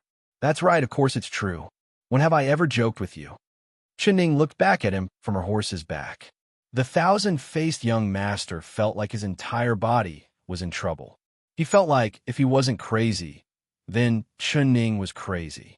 Did she think she had lived too long? She wanted to die, but he didn't. He hadn't lived long enough. I'm not going. He suddenly stopped his horse. You're not going? Chen Ning also stopped her horse. She looked back at him and furrowed her brows. You aren't afraid, are you? I'm not afraid.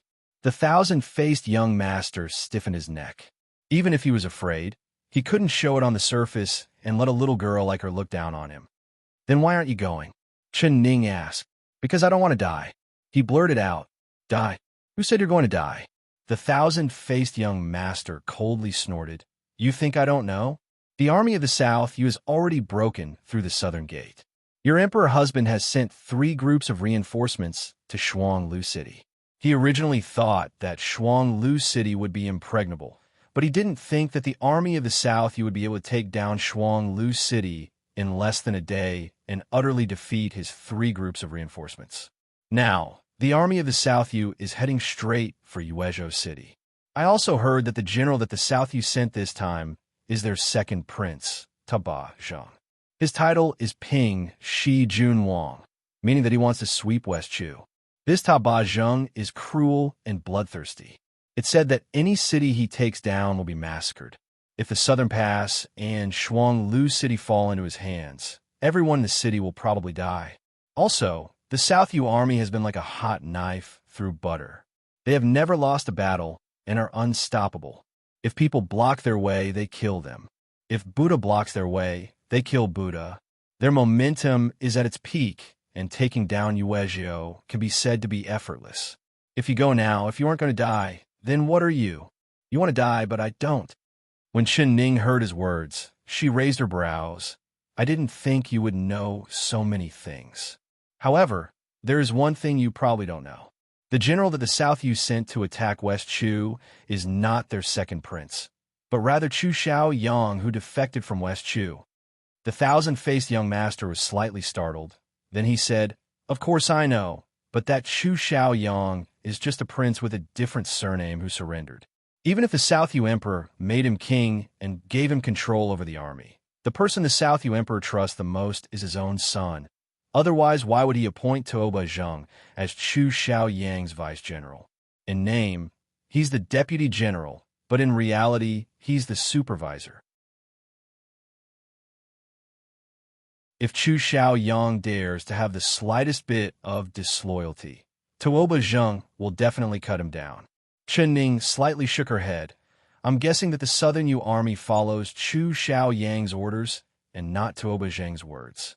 If it was really like this, the Southern Pass and Shuanglu citizens would not have died under Toba Zheng's blade.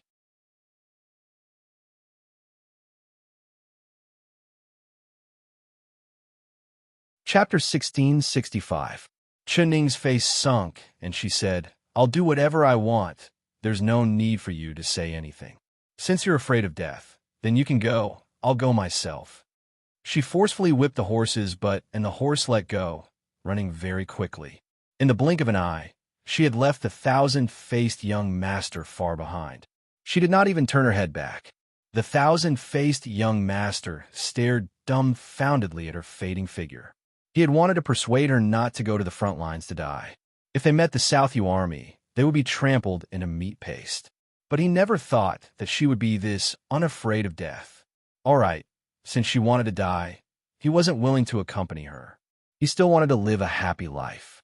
Since that girl wanted to do things her own way, then he would let her do as she pleased. If she died to the South army, it would be equivalent to taking revenge for him. He should clap his hands in praise. The thousand-faced young master gave a snort and turned his horse around. He went back the way he came, going in the opposite direction of Chen Ning. The distance between the two of them grew larger and larger. The thousand-faced young master galloped away, feeling very happy. Before long, the enemy that he hated the most in his heart would be trampled by the horse, dying beyond recognition. He even began to hum in satisfaction. But after a while, his song came to an abrupt end, and the smile on his face disappeared. He abruptly reined in his horse's head. That's not right. If that girl died, what would happen to the 2 large lumps on his chest? Do I have to carry these lumps on my chest forever? No, definitely not. The thousand-faced young master finally understood why Chen Ning had left so quickly without looking back. It was because she had already calculated that he would chase after her sooner or later. There were two voices fighting in his heart. One voice told him to run as far as possible. Even if he had two small lumps on his chest for the rest of his life, it was still better than dying under the hooves of the South U army. At worst, he would tie a cloth around his chest for the rest of his life. The other voice told him to chase after her and complete her conditions, obtaining the antidote and turning him into a normal man. The second voice began to drown out the first, because if he had to live like a coward, not daring to raise his chest in front of others, then it would be better for him to die. Fine. Father will go all out. Father does not believe that with Father's intelligence in mind, I will die under the army. Not to mention that girl is not easy to deal with. How could she abandon her lover and run to the front lines to die? She must have a way to escape. Father should quickly chase after her.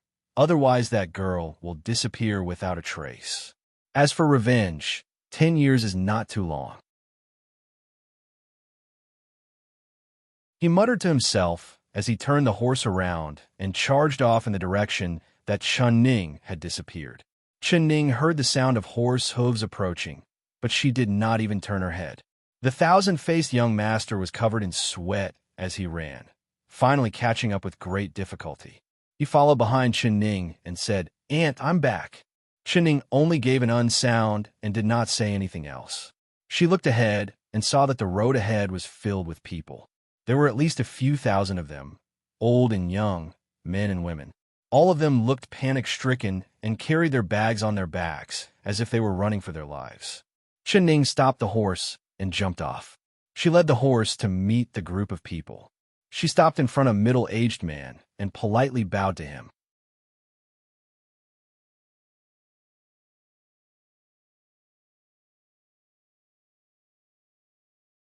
Chapter 1666. The middle-aged man's face was covered in dust, and his forehead was covered in sweat. He was carrying a large bag on his back, and his left hand was holding onto a 7- or 8-year-old child. Hearing Chun Ning's question, he hurriedly said, "Little brother, don't go any further. It's dangerous up ahead." "Dangerous?" Chun Ning was startled. The middle-aged man heavily nodded. "It's far too dangerous. Little brother, you probably don't know, but up ahead is the city of Yuezhou. We are all citizens that live near Yuezhou. We just received the news that the South Yu's army is here, so we are running for our lives. If we were any later, we would have died under the blades of the South Yu. Listen to me, don't go any further. Run for your lives." After he finished speaking, he dragged the boy forward as if there was a tiger chasing after them. A large group of citizens rushed north like the tide and quickly passed by Chun Ning and the thousand-faced young master. The thousand-faced young master's face turned white.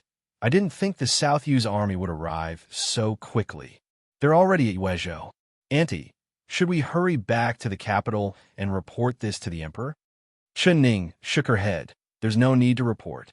I believe this news will reach the capital soon. Is the South Yu's army really here?" "Very good. We came just in time. What I'm worried about the most is that before we get to Yuezhou, Yuezhou will be lost. Let's get on the horse. We have to get into the city before it gets dark."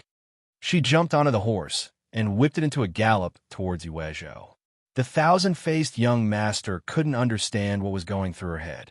The South Yu's army was about to reach Yuezhou. Not only was she not running for her life, she was rushing into the city. Wasn't that suicide? He wanted to turn around and leave 100 times, but he unknowingly chased after Chun Ning's horse. Even he wasn't sure if he was going crazy with the girl or not. The two of them galloped and met a few more groups of citizens. Every time he saw these citizens, the thousand-faced young master wanted to retreat. But when he saw Chun Ning, he had a determined look on his face as he headed towards Yuezhou. Whatever. I will risk my life to accompany you. To cure my strange illness, I will waste my time with this girl." The thousand-faced young master's heart was filled with anger as he whipped his horse to run. Finally, the two of them arrived at the city of Yuezhou before the sky darkened. At this time, there was no sign of the South Yu army. The thousand-faced young master's heart sank. Chun Ning raised her head and looked up at the city walls. She saw that the West Shu flag was still hanging on the city walls, and the city walls were filled with soldiers. They all had their bows drawn and were on high alert. Hey, the two people outside the city gate is now closed. No one is allowed to enter. The South Yu army is about to arrive. Run for your lives. When the guards on the wall saw Chen Ning and the thousand-faced young master, they saw that they were wearing West Shu commoner clothes. They thought that they were refugees that wanted to enter the city to seek refuge, so they shouted at them. Chen Ning took out a token from her chest pocket and raised her voice at the top of the city wall. By the emperor's order, I am here to help defend Yuezhou. When the guards on the city wall heard this, they couldn't help but look at each other.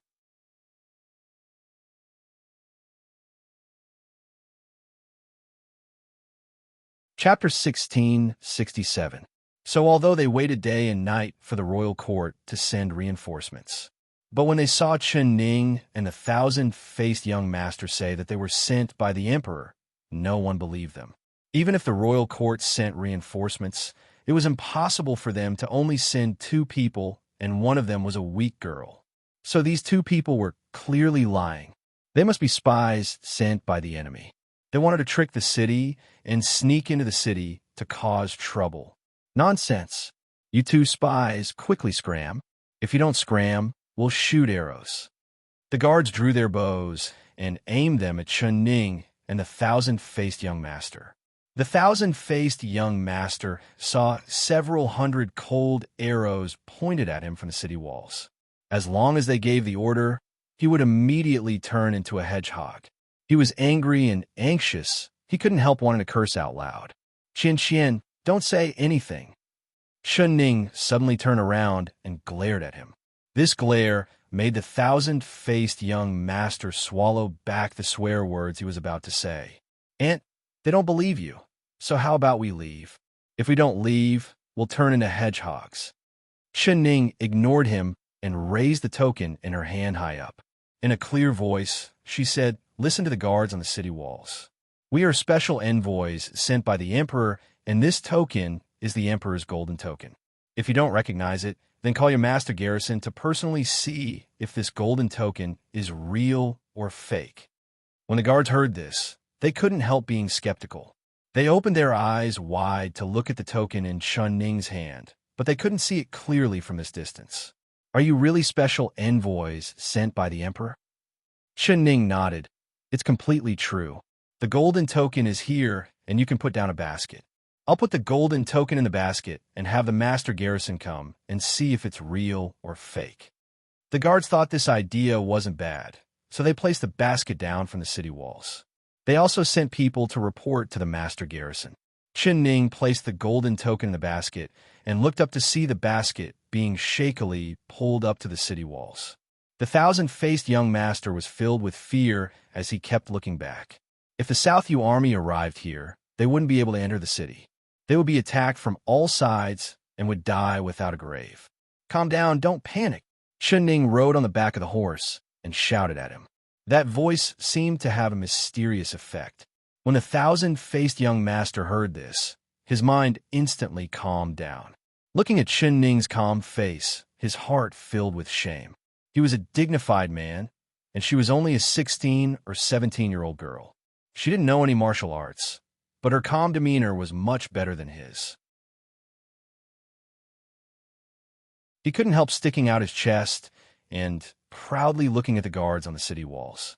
Not long after, the guards in the city received the news and rushed to the city wall. As soon as he saw the gold medal, his whole body trembled, and he cried out in surprise and joy, Is the special envoy still below the city wall? The guards replied, He's below the city. Quick, quick, quick, open the city gate and follow me out of the city to welcome the special envoy. The guard hurriedly went down the city wall, opened the city gates wide, and led a group of soldiers out of the city to welcome them. When he saw Chen Ning and the thousand-faced young master outside the city gates, he couldn't help being stunned. He asked around, Where are the reinforcements the special envoy brought? Where?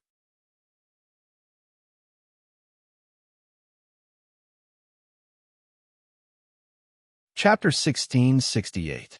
The guard's mouth dropped open in shock. His face was filled with disbelief as he mumbled, "Impossible, impossible! How could the Emperor only send 2 envoys and no reinforcements? These 2 aren't spies, are they?" His first thought was that they were spies from the South Kingdom. But when he looked down at the gold medal in his hand, this gold medal couldn't be faked. It was definitely something the Emperor used to mobilize his troops. Forget it. Don't think too much about it. Let's just welcome these 2 envoys into the city first. The guard's face was filled with smiles as he walked out of the city. He arrived in front of Chen Ning and the 1,000-faced young master and respectfully bowed to Chen Ning. Yuezhou City's guard, Lu Qingyuan, greets the envoy. Chen Ning sat on her horse and didn't dismount. She waved her hand. "Sir Guard, there is no need to be so polite. The situation is urgent and the South Yu army will arrive soon. Let's enter the city first." When Lu Qingyuan heard that her first sentence was to enter the city, he became even more suspicious. He just looked up at her and didn't reply. "What? Does Sir Guard suspect that we are spies from the South Yu Kingdom?" Chen Ning looked at his expression and guessed what Lu Qingyuan was thinking, so she directly asked him this question. Lu Qingyuan's heart trembled, but he quickly nodded. "Please forgive me, envoy. It's not that this lowly official is suspicious of your identity, but the situation is special.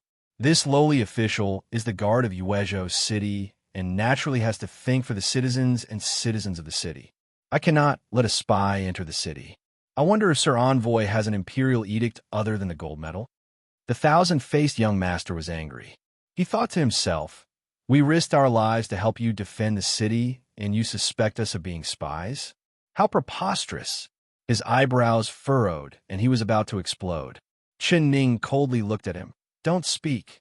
The 1,000-faced young master could only angrily shut his mouth.